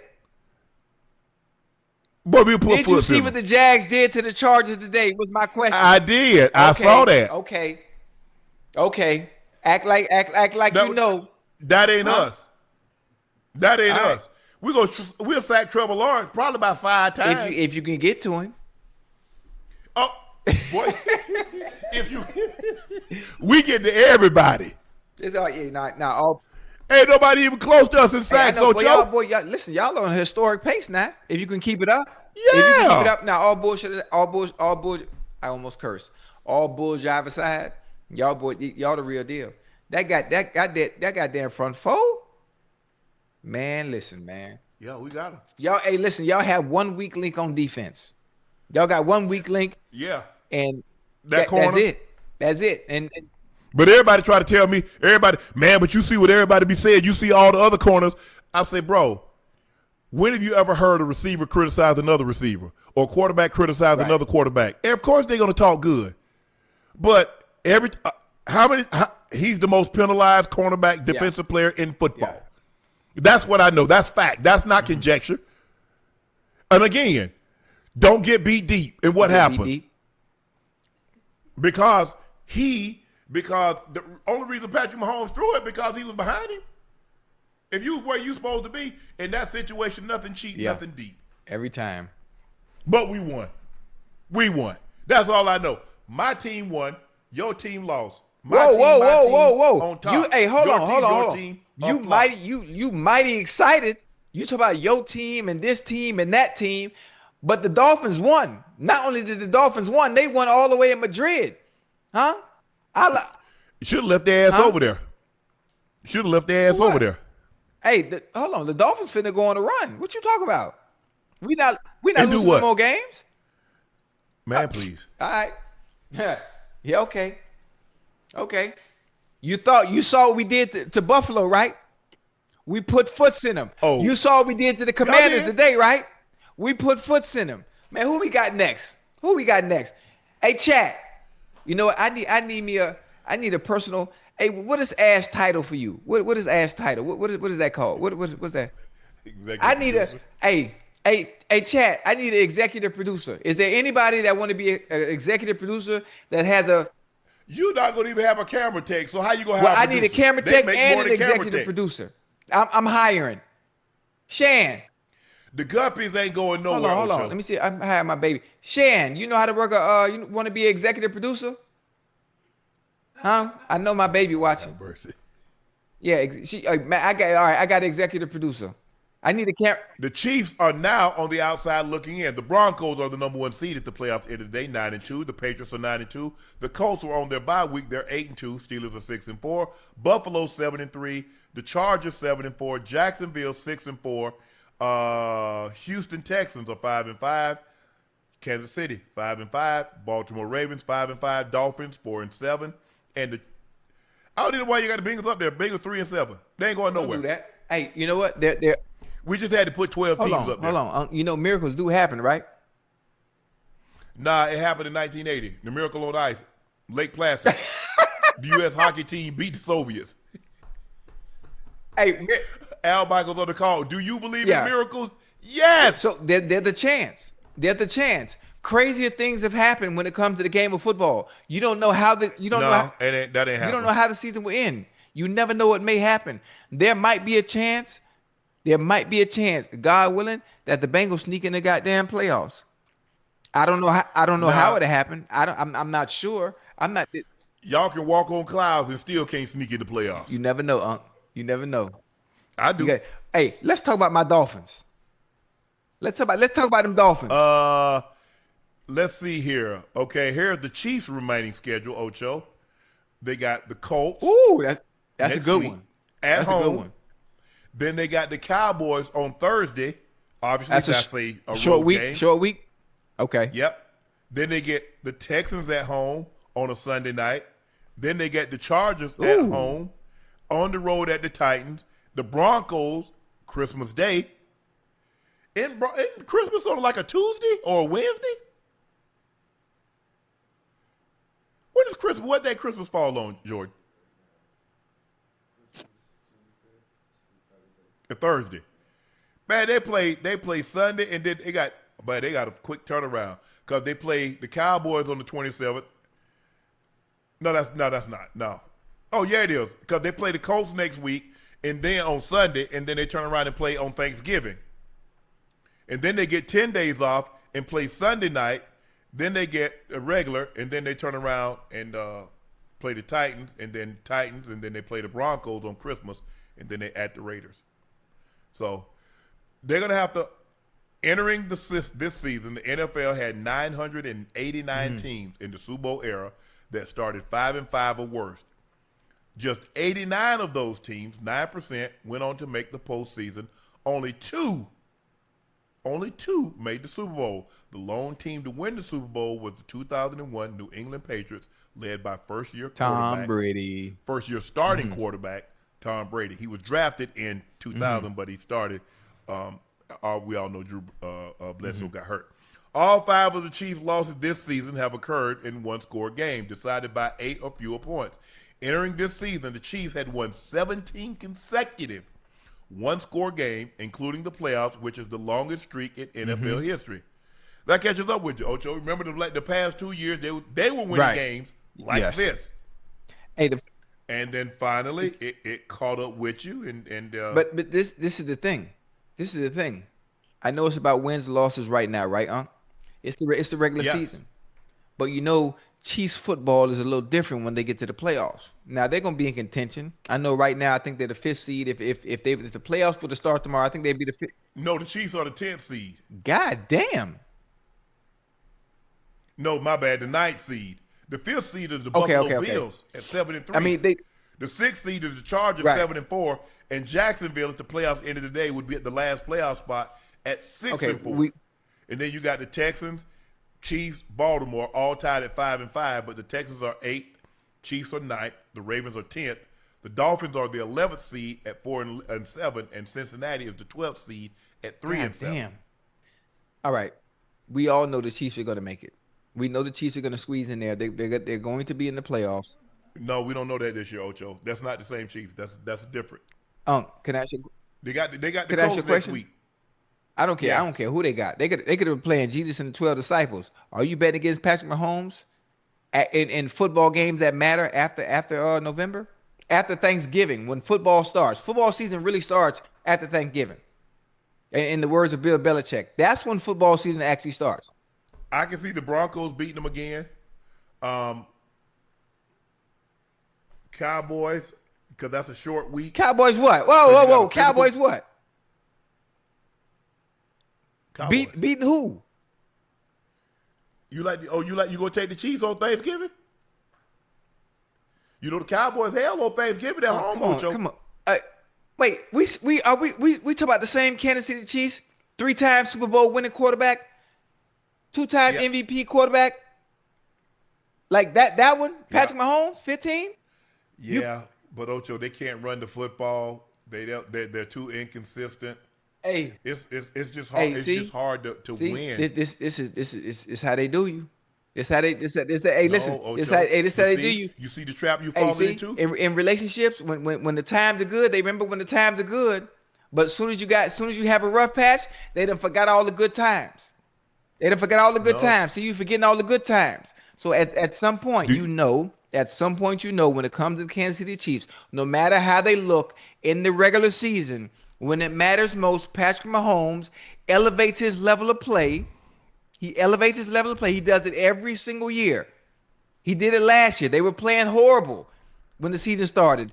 They were playing horrible when they started this year. Rashee Rice came back. Oh, they back at the top. They all were. Now everything is back. Is back even. They don't look the same. Now we having the same conversation Ocho. again. When it matters most. They had 14 rush attempts.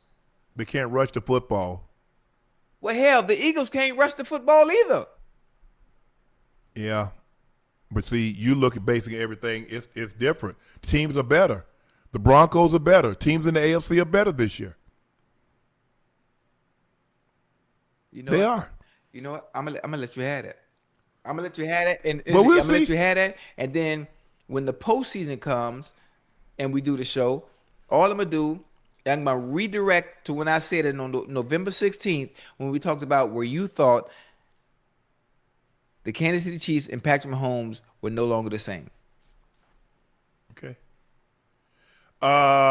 Before we move on, Ocho, Broncos tight end Adam Troutman goes off on Bo Nix haters who talk ish online.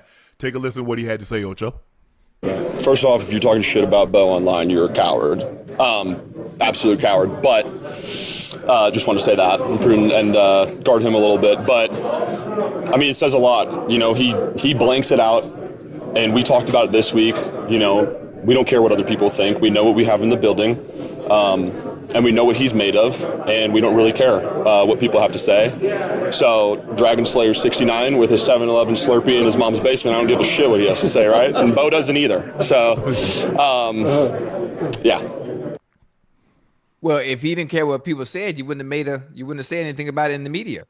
You wouldn't have got on the diatribe about it. Of course you care. You care. That's why you mentioned it. You just told the whole world that you care. You told the whole world that you don't care by telling them that you don't care. You do care because we don't care about something, you don't mention it. It doesn't bother you, so obviously it bothers you. Listen, and yeah, I like it. I like it. You don't see players do this, too many times. Come out and say things to the haters or the naysayers, especially or like I like to call it the keyboard warriors. But forget what they say on the outside. Y'all know what y'all got in there. You know what you have to do out there on Sundays. Bo Nix is a good quarterback. Sean Payton's going to always put him in position for that team to succeed offensively. Because the defense, hey, them boys, they on autopilot. That defense is on autopilot. Unc, you can call the goddamn plays, and they will have success because of the personnel y'all have defensively. Well, they can get after you now. They can do that. They can definitely get after your quarterback, and you're not gonna have a whole lot of time. But they need I mean, look, they had 10 penalties today for 147 yards. Think about it. They're 9-2, but lead the NFL in punts. That's not a good recipe. That's not. Normally, with a record like that, you're probably like middle of pack towards the bottom in punts. But you lead the NFL in punts and you 9-2, you got to be real careful. You got to be real careful. Ocho, Josh Allen put the team on his back today. That was a great game, Unc. That was a great game. 3 rushing touchdowns, 3 passing touchdowns, 357 total yards, 44 points scored. This game had 9 lead changes, which tied for the second most in NFL history. The Bucs took a 3-0 lead. Guess what? The Buffalo score, make it 7-3. Bucs come back, make it 10-7. Buffalo say, no. They score a touchdown, 14-10. Bucs said, we told you we came here for business, 17-14. Buffalo say, screw you, 21-17. Then Bucs kick a field goal. Bucs say, what did we your head hard, Josh Allen, 26-21. Then they kick a field goal, 26-24. Buffalo, told you, I'm Josh Allen, I'm the MVP, 34-26. 31-26, excuse me. Guess what happens, Ocho? Baker Mayfield said, well, I'm going to be the MVP this year, 32-31. Hold on. Slow down now. 37-32. 44-32, which was the final score. Josh Allen was 19 of 30, 317, 3 touchdowns, but he did have 2 picks, and that's what gets them in Yes. trouble, Ocho. What gets them in trouble is when he turns the ball over. And over. one thing about it, when he turns the ball over, he's cleaned up those issues. That used to be the Buffalo Bills and Josh Allen's Achilles heel, is the fact that, especially when they get to the postseason, he always turns the ball over. But he's really taking care of the ball. This is the game where he obviously turned it over, but it didn't cost them. Most of the time, they're not able to overcome those turnovers. But they were today. Hey, Unc, this game was so exciting. To me, this might have been the best game of the day simply because it was a scoring affair. That goddamn Baker Mayfield, that goddamn Mayfield is resilient in all that he does, man. If you're a football fan, you have to be a huge fan of Baker Mayfield. And I have one question, though. When it comes to the Tampa Bay Buccaneers, where the hell was Sean Tucker hiding at all this time?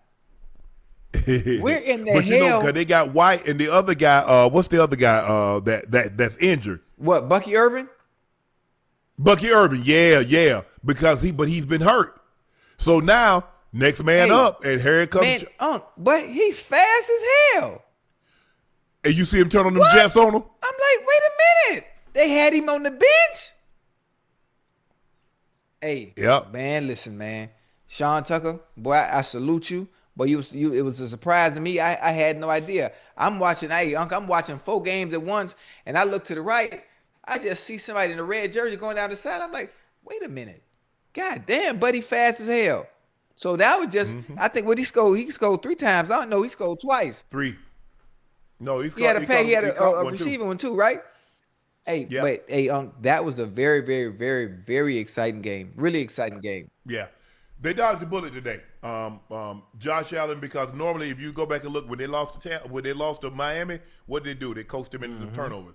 He had 2 turnovers today. He was able to overcome those with his exemplary play, running the football and throwing the football. Bought some time in the pocket. I didn't like that 3-man rush. And I get it. You have to be very cautious when you're dealing with Josh Allen, because if you run past him, he'll jump out the window and take off on you with all your valuables. But I mean, he was sensational today. He was absolutely sensational today. Ocho, we can't go without Keon Coleman. What happened to my dog? He was a scratch because he was late. He Nah, come on, man. You for real? How the hell I missed? Ocho, here it is. First, Keon Coleman spoke to the media before the game about being a healthy scratch or reports that he missed the team meeting. Let's take a listen to what Keon had to say. This is the second time that something like this has happened to you this year. Is there a message not being received? Give me a better way to ask you. No, I wouldn't say that.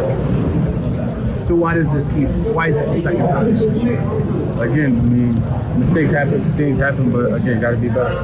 Could you describe your conversations with Sean McDermott? I mean, exactly how you would imagine. Disappointed, I got to be better. How do you get better? Doing what I'm supposed to do, doing the right things, being what I'm supposed to be. When did you find out you weren't going to be active today? I mean, I knew that. I said, you can't make those type of mistakes. You know, you're a professional, so. Ocho, I get being late. I think we've all been late. Ocho, how you missed the whole damn meeting? Ocho, we got, guess what? You got practice and you got meetings. That's it. That's Ocho. That is literally our job. You meet. After you meet, you practice. You go home. Hey, what do you miss? He missed Friday. He must have missed Friday meeting, huh? Yeah. Yes. Damn. Come on, Ocho. Key. Come on, boy. Keon. Funny. But you're not good enough to miss meetings. You're not. They've been disappointed in your play. And you're missing meetings. This is a recipe. This is how you get released. This is how you get moved on. Bruh, you ain't at Florida State no more. You're not getting separation. You don't win consistently. If it's not an athletic play where you can elevate over somebody, you don't do anything. And now you're missing meetings? Deion Dawk, I don't, but can we show the video? Yeah. Ocho, this is, hold on now. Here's a guy that was a healthy scratch because he missed a meeting. The coach chose not to dress him. Take a look at, this is him before the game on the field. Look at this.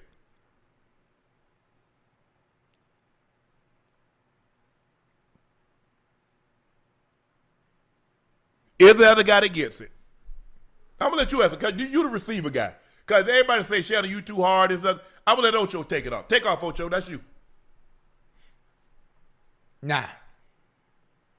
Something ain't right. Something ain't right. I mean, obviously, it's before a game. You're a healthy scratch. Most of the time, most players, you're angry. You're angry in a situation like that where you're a healthy scratch. Listen, he getting hyped up with, with his fellas on the sideline. But I would be angry. I would be upset because I want to be out there on the field with them boys. What you dancing and laughing for? Bro, you a healthy scratch. Yeah, that's what I just said. Let me ask you a question. If Chase miss a meeting, you think they gonna downgrade him? They gonna say you out? What about Jetta? Nah. Okay. Those are extenuating circumstances. Let's take the third receiver. Let's say the third receiver, because I don't know what he is. He's supposed to be their best receiver, but he's clearly not. But anyway, I don't get it, Ocho.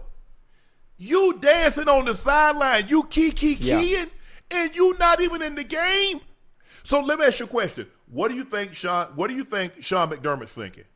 What do you think the general manager's thinking? They're thinking the exact same thing you and I thinking. You said it. He don't get it. Yeah. I'm gonna get him. I'm gonna get him. Because listen, them opportunities, they shrink real fast, especially when they don't view you as valuable as you may think. You hear me? You got to be careful. Ocho. You got to tread lightly. You got to tread lightly and understand the situation. The situation you're in. You got to be careful. I don't get it. You don't get Ocho. that many. You don't get it. He knows he's underperforming. You don't get that many.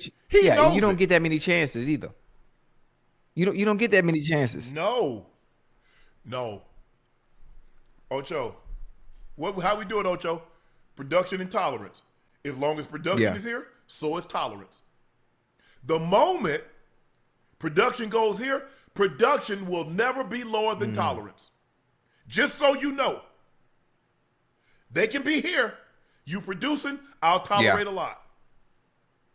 But if you stop producing, I cannot let tolerance be above production. He gonna get right, though. He gonna get right. Ocho, let's take a listen to what their best offensive lineman, Deion Dawkins, had to say about Mr. Coleman's absence. In this league, we need guys to come on. And Keon knows, right? Now he's in the hot seat, and he needs to come on and show up for us. Pats on the back are over with, and it's time for him to grow up, and he knows it. And as an older player on the team, we hold everybody accountable. And we shoot straight. We don't sugarcoat it. And the words said to him, and he took it well. Ooh. Hey, and that coming from one of the best in the game right there. If obviously hearing it from them, your coaches are in one ear, out the other, blah blah blah. But when your player say it, not just anybody, we talk about the best. One of those that have a veteran presence, not in that locker room, but in this NFL in general. So, I mean, if it doesn't click when you hear from your own teammates, then it won't. Hell, he gonna hear from me too. Like, boy, what you doing? What you doing? They only gonna give you so much grace. You got to tighten up. I give you a prime example. I know another guy that used to dance all the time when he was in Pittsburgh. Who, me? As long as his production was high. Me? But what happened when the production got low? And he couldn't do Corvette? Oh, so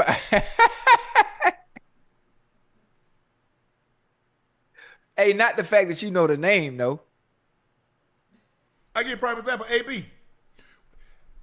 People try to make it seem like that last year is the only time AB had missed practice, missed meetings. What had happened, AB production had dropped.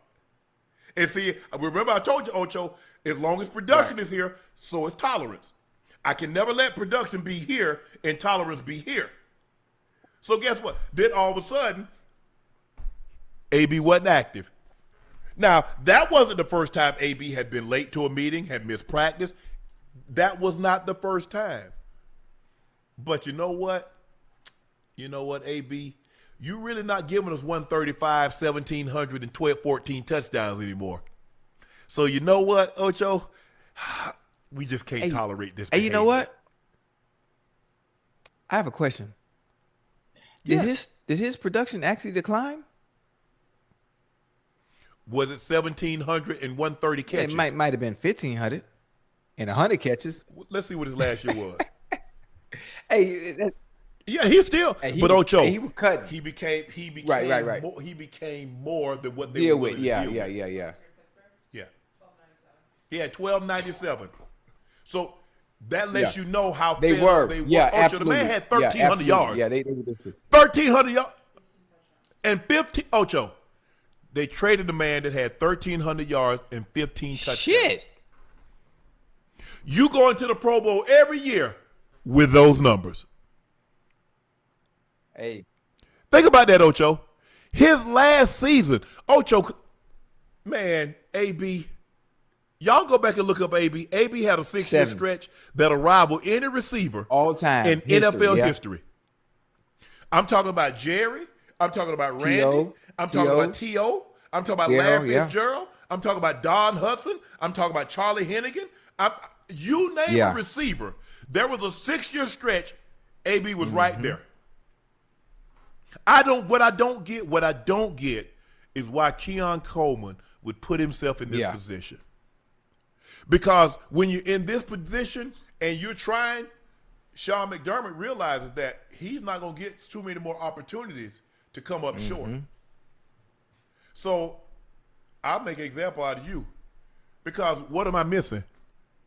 We scored 44 points today. Our quarterback threw for 317, 3 touchdowns, and he ran for another 3, and you weren't on the field. That's the whole. So what does that tell me, Ocho? That's the point. That's the point I was trying to say too. Honestly, is not they only gonna give you so much grace. You know, Key. They only gonna give you so much grace before they move on. You have a great personality. It's great for the NFL, but all we need for you is for that personality, for your game to catch up to your personality. It got to meet. It got to coincide. Boy, once we get your game, and we gonna get it there, we gonna get your game where it need to be, so it meet up with your personality, and so you can contribute to that goddamn Bills offense. Cause there ain't no way in hell, bro. You supposed to be the one, and that's no disrespect to the rest of them, boy. You supposed to be the one. Ocho, I don't know. Ocho, how you miss? Ocho, I'm just trying to figure out how you miss a meeting, though, Ocho. I understand. If you're a couple minutes late. Be late, yes, but miss the whole thing. How you missed the entire meeting, he might Ocho? Overslept too. He might have overslept. He might have overslept.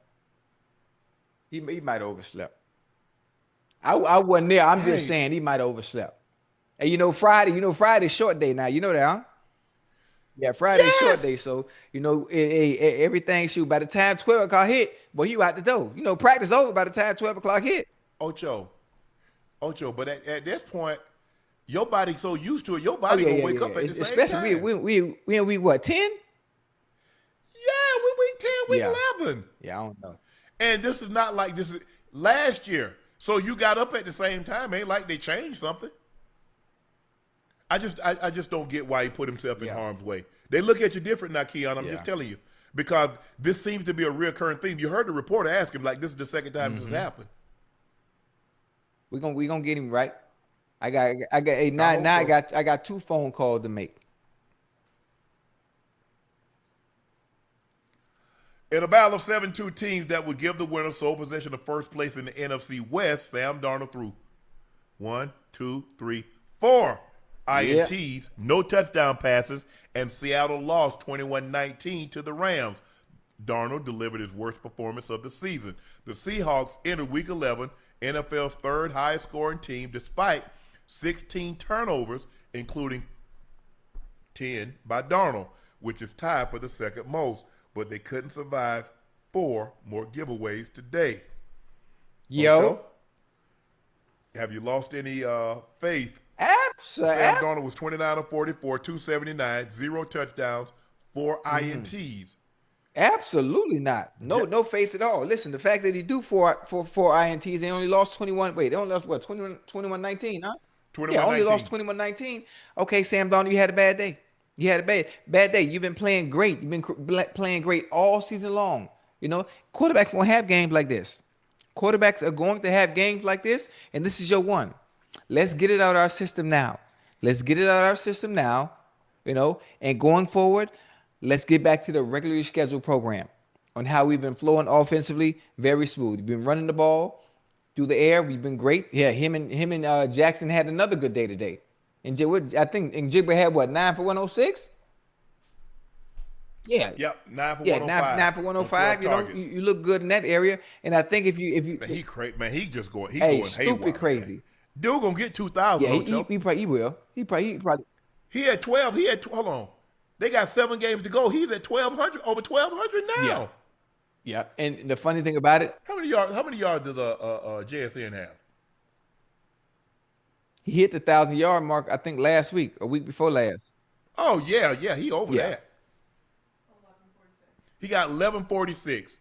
So he needs so he's in 72 or 72 catches.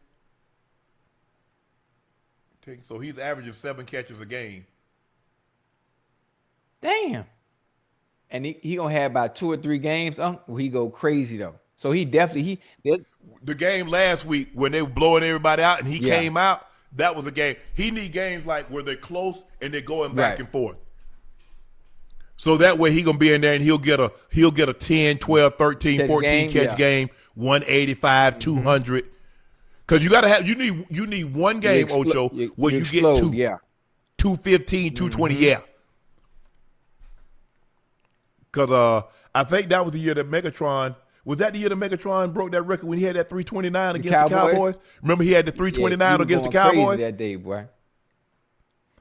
And then he needed 329. He needed 8 yards. No, he needed 10 yards, 11 yards. Yeah. Yeah. To break Flip, because Flip got, Flip got 336. Yeah, Flip Anderson. Yep, 336. That's the record. So I was like, damn, he gonna get the record. That's a lot of yards, boy. That's a lot of. Flip went crazy on the Saints on that Sunday night. Hey, that's a lot of yards, man. Shoot, Julio. I played with Julio for a while. He came to what Denver. Julio had? Julio had against the Carolina Panthers. He had 300. That's crazy. Flip Anderson, yeah. Oh, that's crazy. Flip came out in 80 and 88. Flip came out in 88. He came out with my brother. He came out with my brother. Oh. Because it was Tim, my brother, Mike Irvin, Aaron Cox, Anthony Miller, Flipper Anderson, Farrell Edmonds was a tight end drafted. Keith Jackson, old Nelly from Oklahoma, was a tight end that was drafted. Yeah. He came out my brother's 2nd round pick. Yeah. Aaron Cox was the 1st round pick. But look, Matthew Stafford again, 2 touchdowns, no interceptions. Clean game. Now he has, how many touchdowns does Matthew 27 Stafford have? Like 25. He like 25 and 27 27 and 2 now, I think. 27 it should and 2? Be. Ask Ash if I'm right.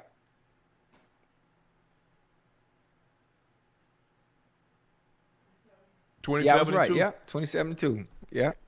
He gonna win the MVP. Yeah. Damn, unless Jonathan Taylor come out and have 2. Unless Jonathan Taylor go haywire. Crazy. And he still can, because he's a threat to get 200. Would I be surprised if he got 200, had two more 200-yard games? No.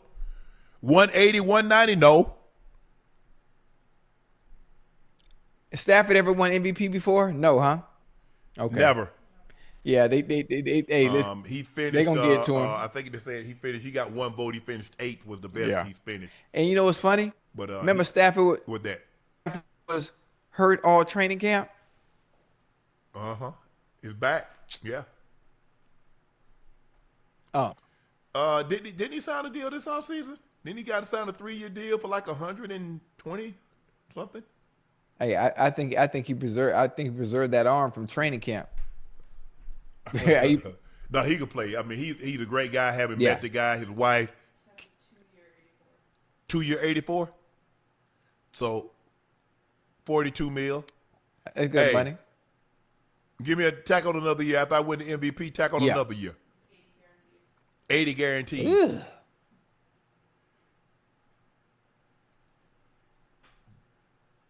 But they doing it, man. Hey, the Rams look good. But I remember having this conversation. I said, Ocho, and we're gonna talk about the Packers here in a second. But I was like, are we sure? Are we sure, even with Micah, the Packers are better than the Rams? Are we sure they're better than the Eagles? And I was one that stood on the table for the Packers that they are better or just as good if Jordan Love is playing football the right way. If he's playing the quarterback position the way I know he can play it. If he's not, then it's looking shady. It's looking ugly. But if he plays the way I know he can play, to me, it's damn near even.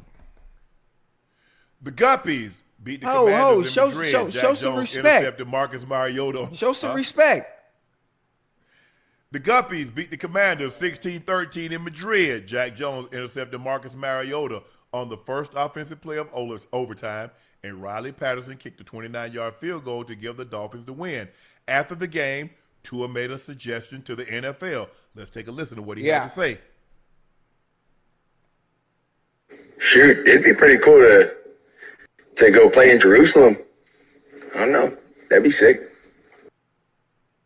Jerusalem? Kenny Stills responded, lacks awareness in all areas of his life. Ocho, why does it seem like so many people dislike Tua? I don't know. I see for context, Unc, we don't know what the reporters were asked for him to even say what he said. They asked him about, he's like playing in Madrid. He said, why not Jerusalem? He's a devout Christian. But read the room. Everybody is not happy with what's going on. Yeah. Sometimes you just keep your thoughts to yourself. That is a great gesture. But keep your thought to yourself. I don't know why he said that. I don't know why he said that. But listen, I know one thing. Those guppies you talk about, them Dolphins, fins up. We finna run the table, huh? You hear me? We finna run the table. Goddamn H-Hand went crazy again today, 21 for 120. Jalen Waddle, light day, little slow day, 3 for 52. Yeah, I'm finna run the table with your 8-ball corner pocket. Hey, just how you said it. Hey, who we got? Who we got next?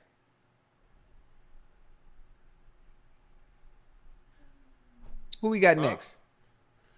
Ocho, you know I beat Efren Reyes. You don't know how to shoot no pool, man. That stick is for decoration. That stick is for decoration. 6-ball corner pocket.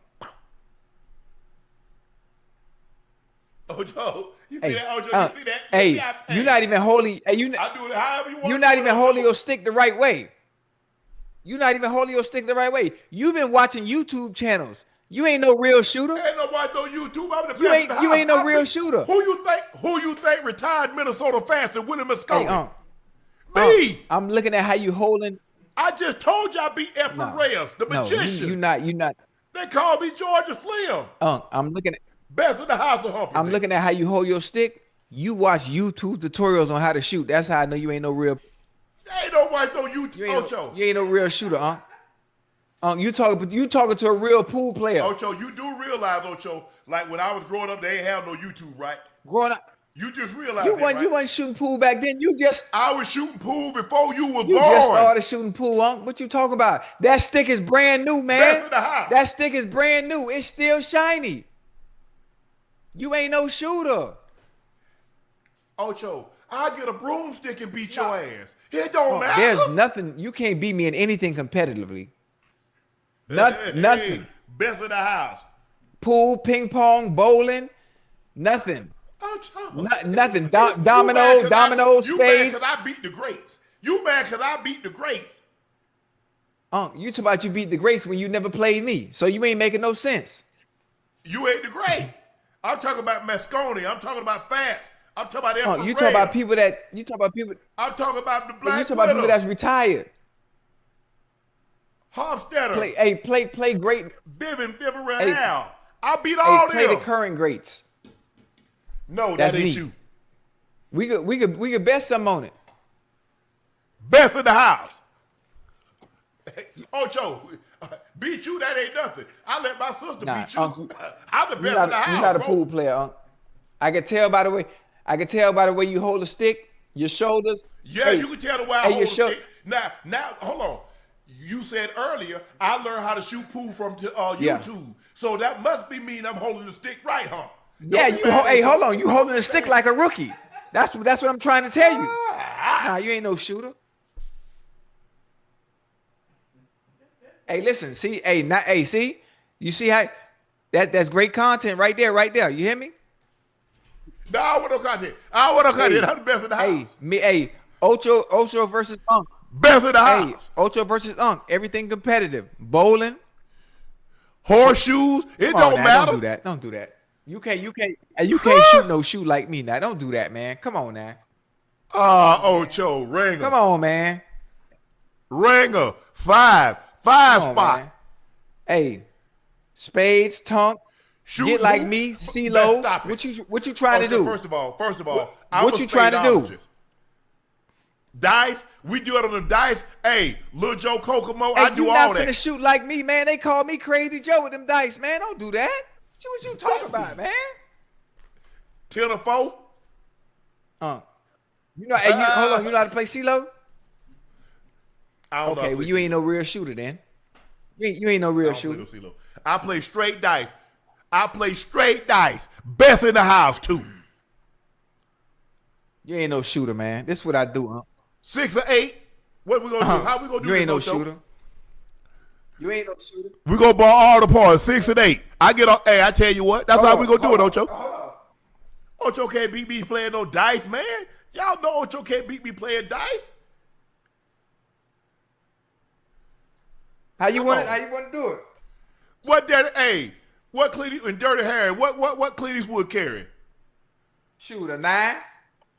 44. Bam, bam, bam, bam, bam, bam, bam, bam. There you go. I'm gonna tell you, put it on the floor. You hear me? I'm gonna tell you, put it and pick it up. Huh? I tell you what. Get in your catcher stance, Johnny Bench, because I know you're gonna catch the dice when they come out. No. Get in your catcher stance, old Johnny Bench ass. Put it on the floor. What you want? How much we playing for? Whatever you want to do. Make a lot on yourself.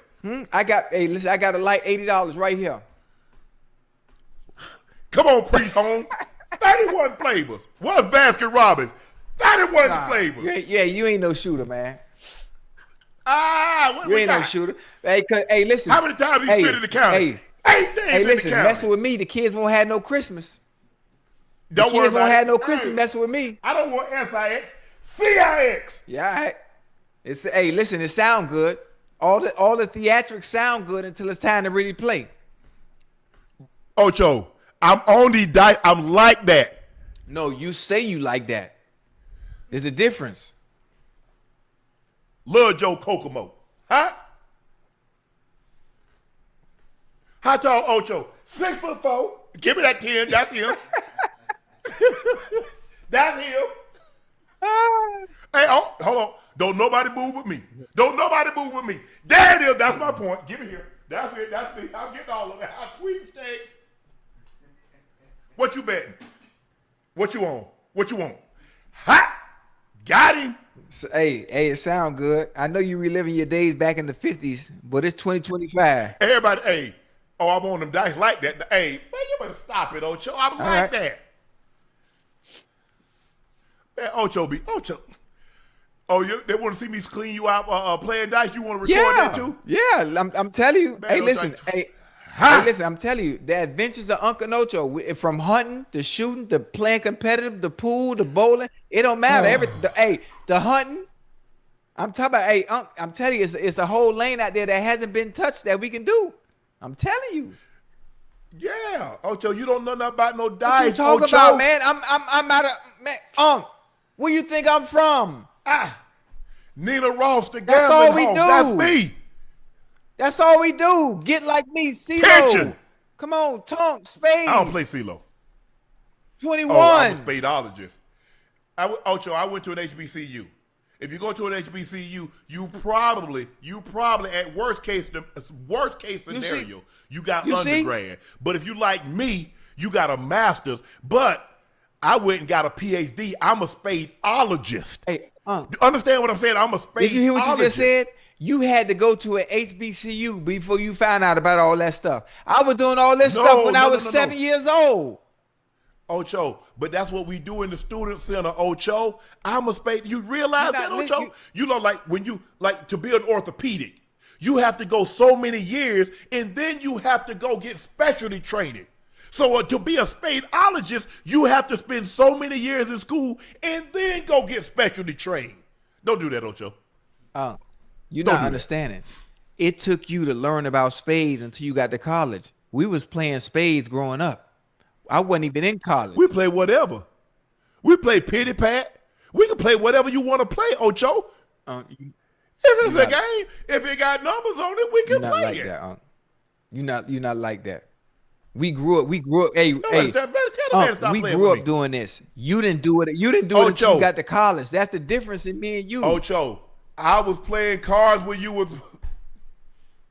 But you 2 years older than me. Talk about when I was what? Ocho, when you was knee high to an ant. Nah, man. You don't understand.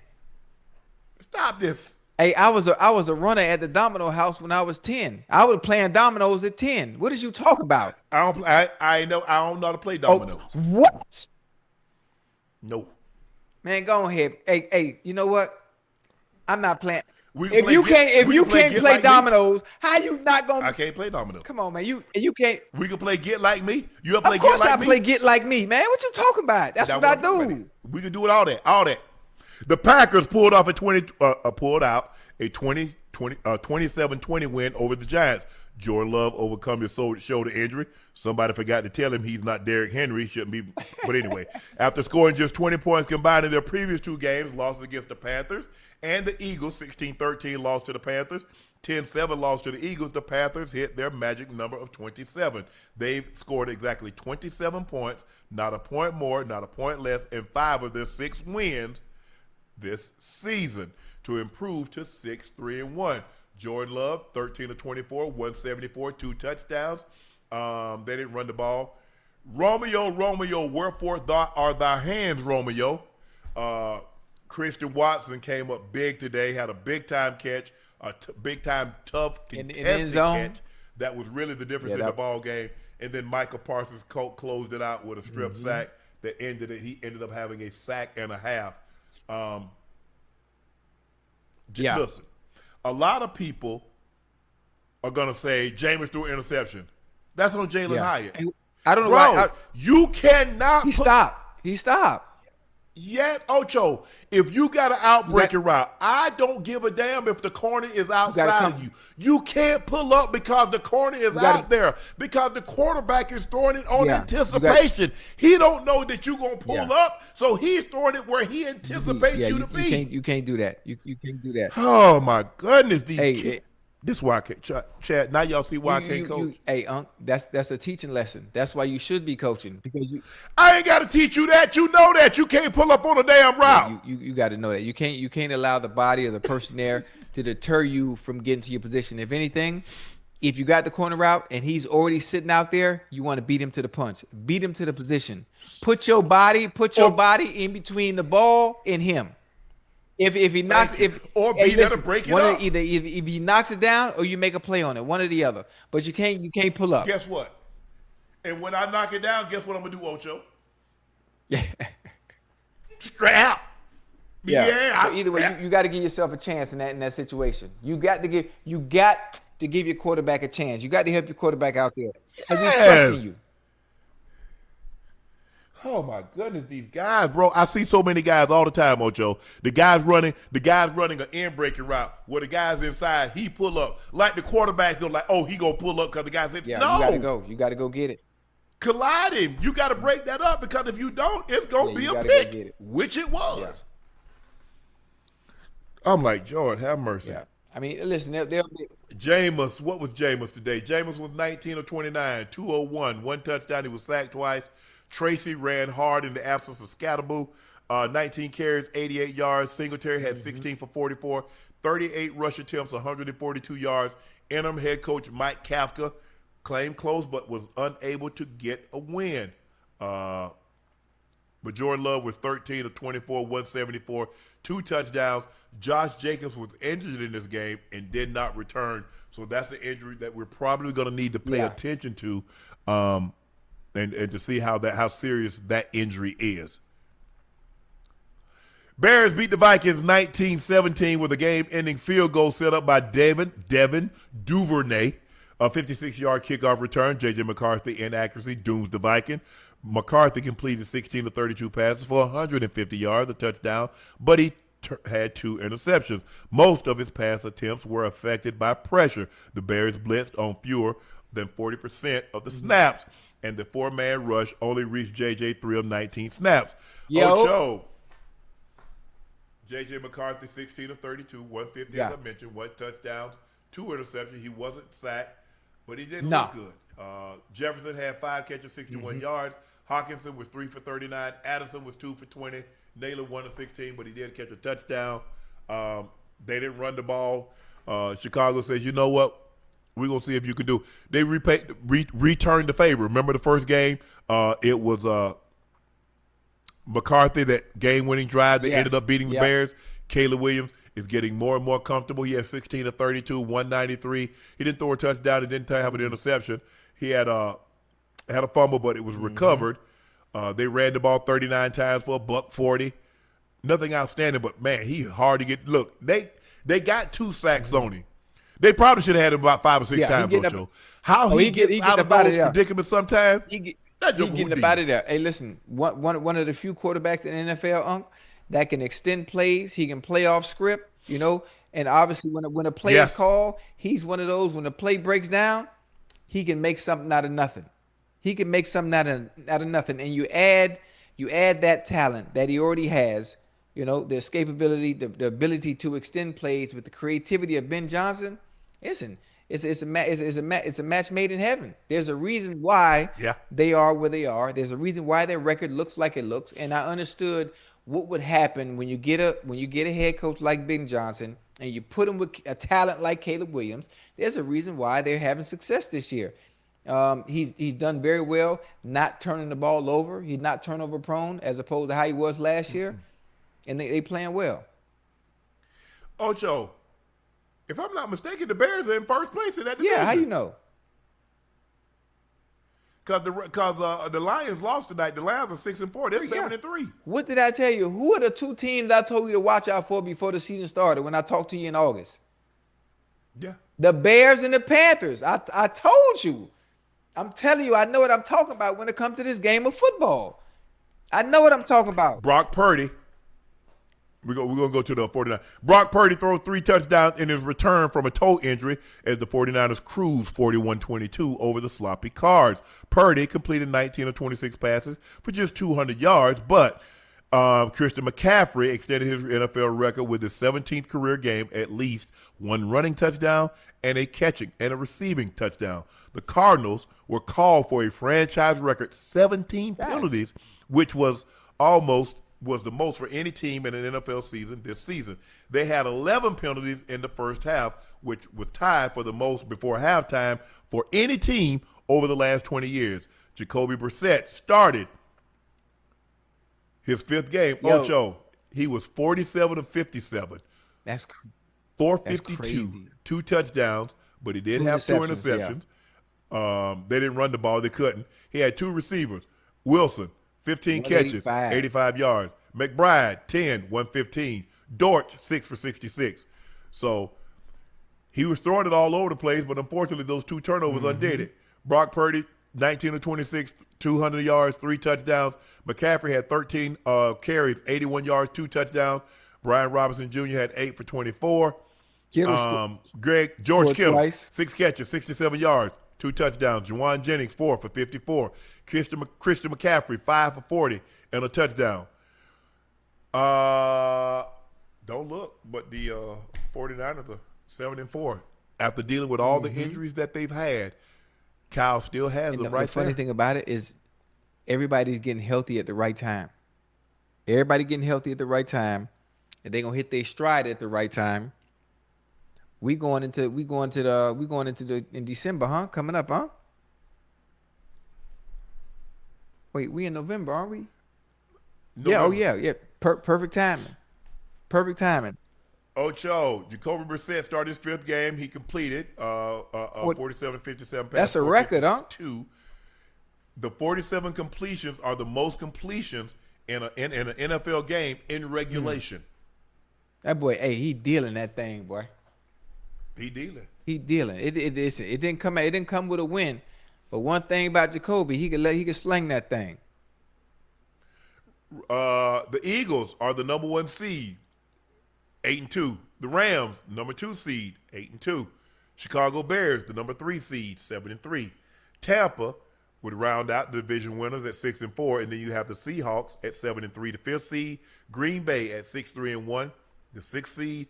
The 49ers are 7-4, the 7th seed. Right now, Detroit would be on the outside looking in, as would the Panthers, Vikings, Cowboys, Arizona, and Atlanta, Commanders, and the Saints. So right now, the Detroit Lions are the 8th seed. Jeez. But the 49ers are getting healthy, Ocho, at the right time. Bryce Young has a franchise record, 448 yards to lift the Panthers to a 30-27 win over the Falcons. Young completed 31 of 45 passes despite being escorted to the locker room late in the first quarter with a right ankle injury. He missed only 1 snap. Meanwhile, the Falcons suffered their 5th straight loss, including back-to-back overtime defeats.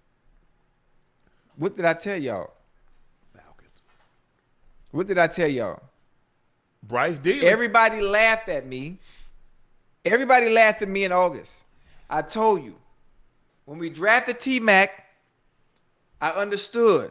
I understood the assignment. Okay? The Panthers organization, the people in positions of power in Carolina understood what they were doing, what they were building. It takes time. It takes time. Rome wasn't built in a day. But they took the proper measures to make sure that they can compete when it was time for war, and that's what the Panthers are doing. That's what we're doing. I told you. Listen to me. I told you they were going to look like this before the season started. Okay? And now you're seeing the result of not only what I said, but the product that's on the field. The quarterback, ever since they benched Bryce Young last year and he came back in the game, he's been a different person. He's been a different person because he understands the circumstances that are in his hands. As we go, he goes. Or as he goes, we go. Yes, I'm saying we, because I'm a part of the Panthers now. And keep pounding, bitch. What we talking about? I'm telling you. Penix left the ball game due to injury. He was 13 of 16 for 175 yards at the time that he injured. In comes Kirk Cousins, who was 6 of 14 for 48 yards. Raheem's gonna have to get this thing going. Yeah. Joe. Yeah. Yeah. And This fast. game, they was comfortable, and then. Oh, and fast. Go ahead, I'm listening. You got to get it going fast. He gonna have to get it going fast. Well, hold on. Hold on. Let's get back to my Panthers. Hey, they're playing well. Bryce Young, 35 of 41, 35 of 45. Excuse me, 448, 3 touchdowns. The 448 is a record for the Carolina Panthers in passing yards. McMillan, 8 catches for $130, 2 touchdowns. Leggett, 483, a touchdown. Rico had 5 for 55. But Trimble, the tight end, in overtime, he had that big catch. Well, had that big catch and run and set them up in field goal range, and they ended up winning it. Yeah. But I want y'all, everybody in the chat that doubted me, everybody that laughed at me, everybody that said it wasn't possible, you know, you see it. You see it week in and week out. Yes, we have some up and down. We have some ups and downs. Yes, we do. We do. Huh? All right. Davis Mills leads the Titans to a 16-13 win. Excuse me.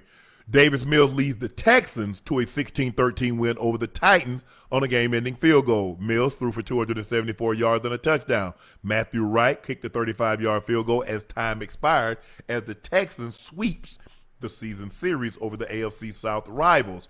Texans are 5-5, reached 500 for the first time this season with their third win in 4 games. It was also their 5th straight over the Titans in Nashville, despite playing without Stroud, safety Jalen Petrie, and kicker Kai Fairburn. They found a way to get it done. They didn't run the ball particularly well, but Nico Collins came up big when he needed to. 9 catches, 92 yards and a touchdown. They sacked Cam Ward 3 times. Cam Ward was 24-37, 194, 1 touchdowns. Nothing really, but the Texans had every reason to possibly try to say we lose this, but they found a way. It wasn't pretty, but they found a way to win. It was Will Anderson Jr. had a sack. Donnell Hunter had a sack and a half. Hey, what's up? I'm laughing at somebody in the chat somebody just said like Cam Ward said, we ass.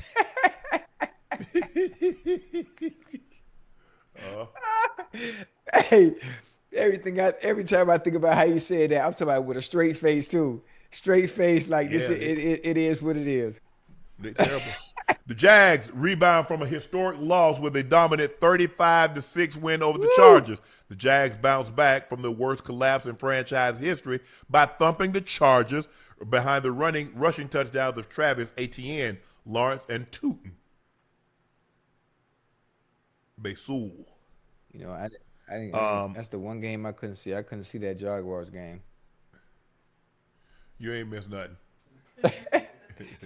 Trevor Lawrence was 14-22, 153, 1 touchdown. He did have a pick, but they ran the ball 47 times for 192 yards. This is really one of the first times that I've seen that the Chargers physically get dominated on both sides of the line. Justin Herbert was 10 of 18 for 81 yards. He was sacked twice. They ran the ball 16 times for 42 yards, but they really couldn't do anything. Yeah. They were terrible today. They were dominated, and to see that happen to a Jim Harbaugh team is just something that you don't see. The one thing they pride themselves on is physicality, but they got dominated today, Ocho. They really got dominated. The Jags 35, the Chargers 6, and the game. And it really wasn't that close. It's so funny, Unc, when you think about it. As well as the Chargers have played all season long, they've been very dominant on defense. The offense, you know, it's up and down, but it's been consistent. But teams always have a game like this. They always have a game like this. I mean, you look at Seattle, you look at the game Sam Darnold had today. You know, and you look at the Chiefs. Hell, you look at the Lions in the game the Lions had today, a team that averages damn near 28, 30 points a game. They had a bad day today. So listen, you always get a game like this. You got to bounce back, and they always bounce back for some reason. They always bounce back. Yeah. The Jaguars looked horrible last week. They looked horrible, and then you come out. You know, if you was a betting man and you know they playing the Chargers, you betting on the Chargers to beat the hell out of them. That's what I love about football. You could at times when people say, "Oh, it's rigged, it's rigged, it's rigged." Well, hell no, it ain't. Absolutely, it's not. Not when stuff like this happening. All right, we're going to get you out of here on this. Our time for our final segment of the evening is time for Q&A. I took a little nap. I'm not ready to go. We can do another hour. Sorry, Trey says, sorry, Ocho, you can't say foot or ball, #Steel City. And you can't. Okay. All right. Philly Talk with PA. What was about the Lions were going to run up the score? My defense is real. Keep hating how we play at our best. I don't know if it's hating, but hey. Anyway, DeJuan Brown, see what excuse they have for the sorry play from Shedeur today? I mean, not an excuse. I mean, the guy took no reps. So let me ask you a question. If you went on your job and you never did anything, you think you can just show up at your job and do what you're supposed to do? I'm sure you could. Ramona Bonilla, Malcolm X, by any means necessary. Go Birds. #South Philly. The one thing you guys do, you guys find a way to win.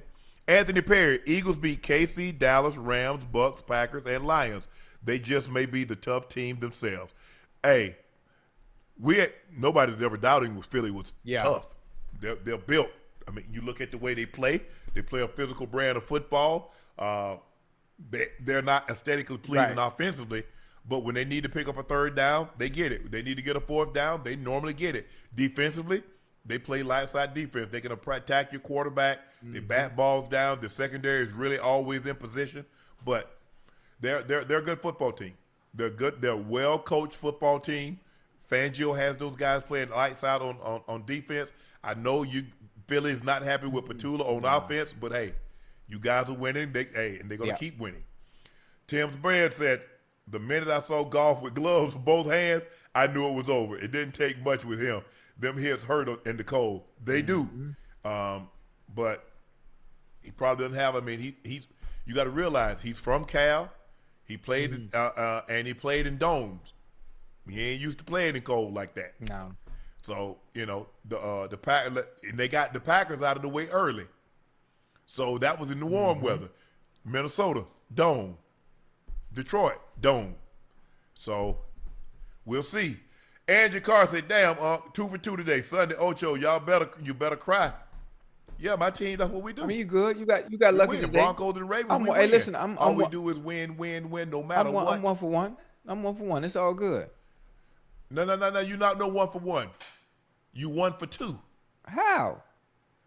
The Bengals lost. The Dolphins won. Okay. That's one. You won. I just said that. Okay, my bad. I misheard. Come on, man. Tighten up now. Well, you could be 2. I mean, your other team won on Thursday night. Who that? The Patriots. Oh, they gonna always win. They good. They good. I'm King Rail. Ocho, pay Unc his money and see me 1v1 on the field. I got 10 bands on me winning. Winning what? On what field? I guess he talking about on what field? Pool. He say, I guess he talking about pool. Man, nigga, please. Oh, my bad. Hey, man, he finna beat me. Jake Sadowski, Green Bay, we're winning the North. I hate that jersey exchange. Gib and Saquon, NBA-ish. That's been going on for a long time. True and infamous 73, Bengals need to fix their defense. Either tanking for Caleb Downs or make some trades for their defense. Hold on. Caleb, bringing in Caleb Downs ain't going to change nothing. Y'all need more than one. One person is not going to change. Hell, listen, Browns got Myles Garrett. Wait, hold on. And that was a bad comparison because their defense is good. I'm just saying, Caleb Downs isn't going to come in and make that kind of impact where we're not we're not going to go from 32nd to goddamn 15th in the pack because we got Caleb Downs. Great player though. No. Great player. Ryan Ellis, Unc been waiting on Hurts' downfall since day one, then pushed A-Day getting traded narrative because it takes weapons away from Hurts. Hurts top 5.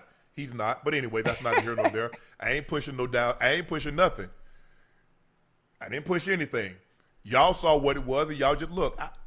He's unhappy. He was unhappy with his role in the offense. We didn't make that up. We didn't make it up.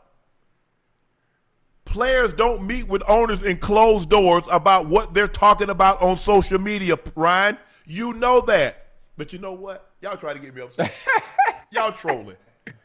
JPH_404. Will Sam learn from the loss or to the Rams, or should I prepare myself for a first-round exit? Well, we saw this kind of falter down the end towards last year. We saw the last game of the season. He turned the ball over, and then they went to Detroit, and he turned it over even some more. So, he's got to take care of the football. When you turn the ball over, it's hard when you turn the ball over against a good team. Even if you're a good team, let's just say they're equal. You turn the ball over 4 times, it's going to be hard for you to overcome that. It really is. Deshaun Allen, what's up, Unc and Ocho? Can y'all wish my grandmother, Lillian Smith, a very happy birthday? She just turned 100 years old. Actually, she's 101, Ocho. Ooh. Absolutely, Deshaun. Miss Lillian, happy birthday. We got a centurion. I don't know if we've ever had one of those but you know what? We got one. Yes, happy. 101 years old. She's seen a lot. Hey, she knows a lot. Hey, would you want to stay? Would you want to see to be 100? If I'm not a burden on my Yeah. family. If I'm a burden, no. Hey, that's dope, man. I hope I can live to be. If I can get around and do things, some people, they're old, and they can get around. Yeah, I don't want to be a burden. I hope I can do that. Warrior Gamer, he needs rhythm to know what's gonna do, what he's gonna hold. Hold on, who are we talking about? Probably Warrior Gamer Shedeur. says he needs rhythm to know what they're gonna do. He's gonna hold on to the ball to see how they react to what he sees. Big facts. I guess he's talking about Yeah, Shedeur. he got to. Yeah. Dad's react. I hooped in the pros as a two guard, and chemistry is everything. I couldn't imagine moving and grooving without a point guard practicing with me. I agree, but McLovin said Jalen Carter started a movement. It's not a good movement, but hopefully they end this bull jive. Omar said, go Broncos, reestablishing the order in the universe. Much love from Nigeria. Thank you, Omar. Appreciate that. JJ, it looks like Stefanski did not want Shedeur in the game by the play calling. I mean, once he's in the game, I guess you're going to try to win the game, but it didn't seem like they didn't prepare him well to be in the game. That's why you prepare, because you never know. You're one, you're one play away. JJ, Ocho, don't worry how the Broncos won. Just know they won. Hold on. We I did. didn't say nothing bad. I was very respectful. I was very respectful in y'all winning, And you better not. That's cool. Congratulations. Ty Clark, Unc and Ocho, can we get my boy some help? Dobbs is more retriever than receiver. Boy can't catch a cold. Yeah, he was out there. He was bad today. He was bad today. Denver Dad 46, Ocho, Bronco hater. LA is not Denver. Love you guys. Let's go Bronco country. That's right. Bronco country. PJP 11. Before I said Cleveland don't deserve no dome since it sucked. Us Ohioans got to pay for it. After standing out there in the freezing like a popsicle, my bad, I take it back. Build a dome. We can come kick around cozy. Go Ravens. Dr. Frank L. Bellamy. The Cowboys raiding tomorrow night, and they're not leaving empty-handed. Oh, they play the Raiders. Oh, yeah, I think y'all might be in trouble, Doc. What? Y'all might be in trouble, Doc. Yep. Wait, that's who? The Cowboys and Raiders tomorrow? Cowboys and Raiders tomorrow. Joshua Trong, Ocho, all I'm going to do is help you. That camera ain't going to fix itself. I ain't got no geek squad. I'm better, but always, I send you DMs on 2 platforms. He did, Ocho told me. Bird Game 268, Nico did Luka solid. The owners just didn't want to play Luka and force Nico to trade him. As revenge, Nico got back as little as possible. Why would they not open up the trade? Bro, don't start me the line. I think that's what everybody wants to know. You got Luka Doncic. You supposed to get 2 players, and because think about what they got for Paul. What OKC got for Paul George. Think about what they got for Paul George. Crazy work. Bria Carter. Unc don't know how to play dominoes. I've never seen Friday. Nope, don't know how to play dominoes, Bria. I don't. TS Car Wash and Detail Service. Can't wait to see that interview, Mike Epps interview. You should interview Brian McKnight. I'll keep that in mind. Dre Phillips, Ocho. Your football rivalry. I wouldn't put Celtics versus Rangers higher than Man U versus Liverpool. United for life. That's a good one. That's a good one.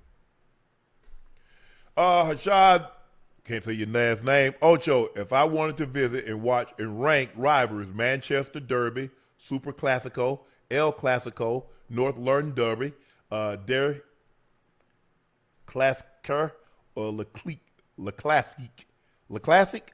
How do you say that? Le Classic? I don't know which game he's talking about. So which one you going to see? He says which he wants to rank. Manchester Derby, Super Classico, El Clasico, North London Derby. Ooh, that's a good one. El Clasico. I mean, yeah, that's Real Madrid, Barcelona. That's it's somewhat exciting. Well, yeah, probably El Clasico. I mean, you got Mbappe, you got Vinny, Lamine Yamal, but the London Derby ain't that bad. Manchester Derby ain't that bad either. And you really can't go wrong whichever one you pick. You really can't go wrong. Thank you guys for joining us for another episode of Nightcap. I am your favorite Unc, Shannon Sharpe, and that is my partner and co-host. That's Chad Ochocinco Johnson, the former Bengals Pro Bowler and All-Pro, and he's in the Ring of Honor. Please make sure you hit that subscribe button. Please make sure you hit the like button and go subscribe to the Nightcap podcast feed wherever you get your podcast from. Thank you guys for your support and your continued support. Make sure you check out Le Portier. Just head over to LePortierCognac.com to grab your bottle if you can't find it in a state or city near you. Order it online. We'll ship it directly to your door. The best tasting premium VSOP cognac on the market. Please drink responsibly and stay safe. Make sure you follow my media company page on all of its platforms, Shay Media, and my clothing company, 84, with 84 being spelled out. That link is pinned into the chat. The Eagles beat the Lions by the score of 16-9. They moved to 8-2, and the Lions fall to 6-4. Thank you for joining us for another episode of Nightcap. I'm Unc. He's Ocho. We'll see you tomorrow after Monday night's game, the Cowboys and the Raiders. Thank you guys for joining us. Stay safe. God bless.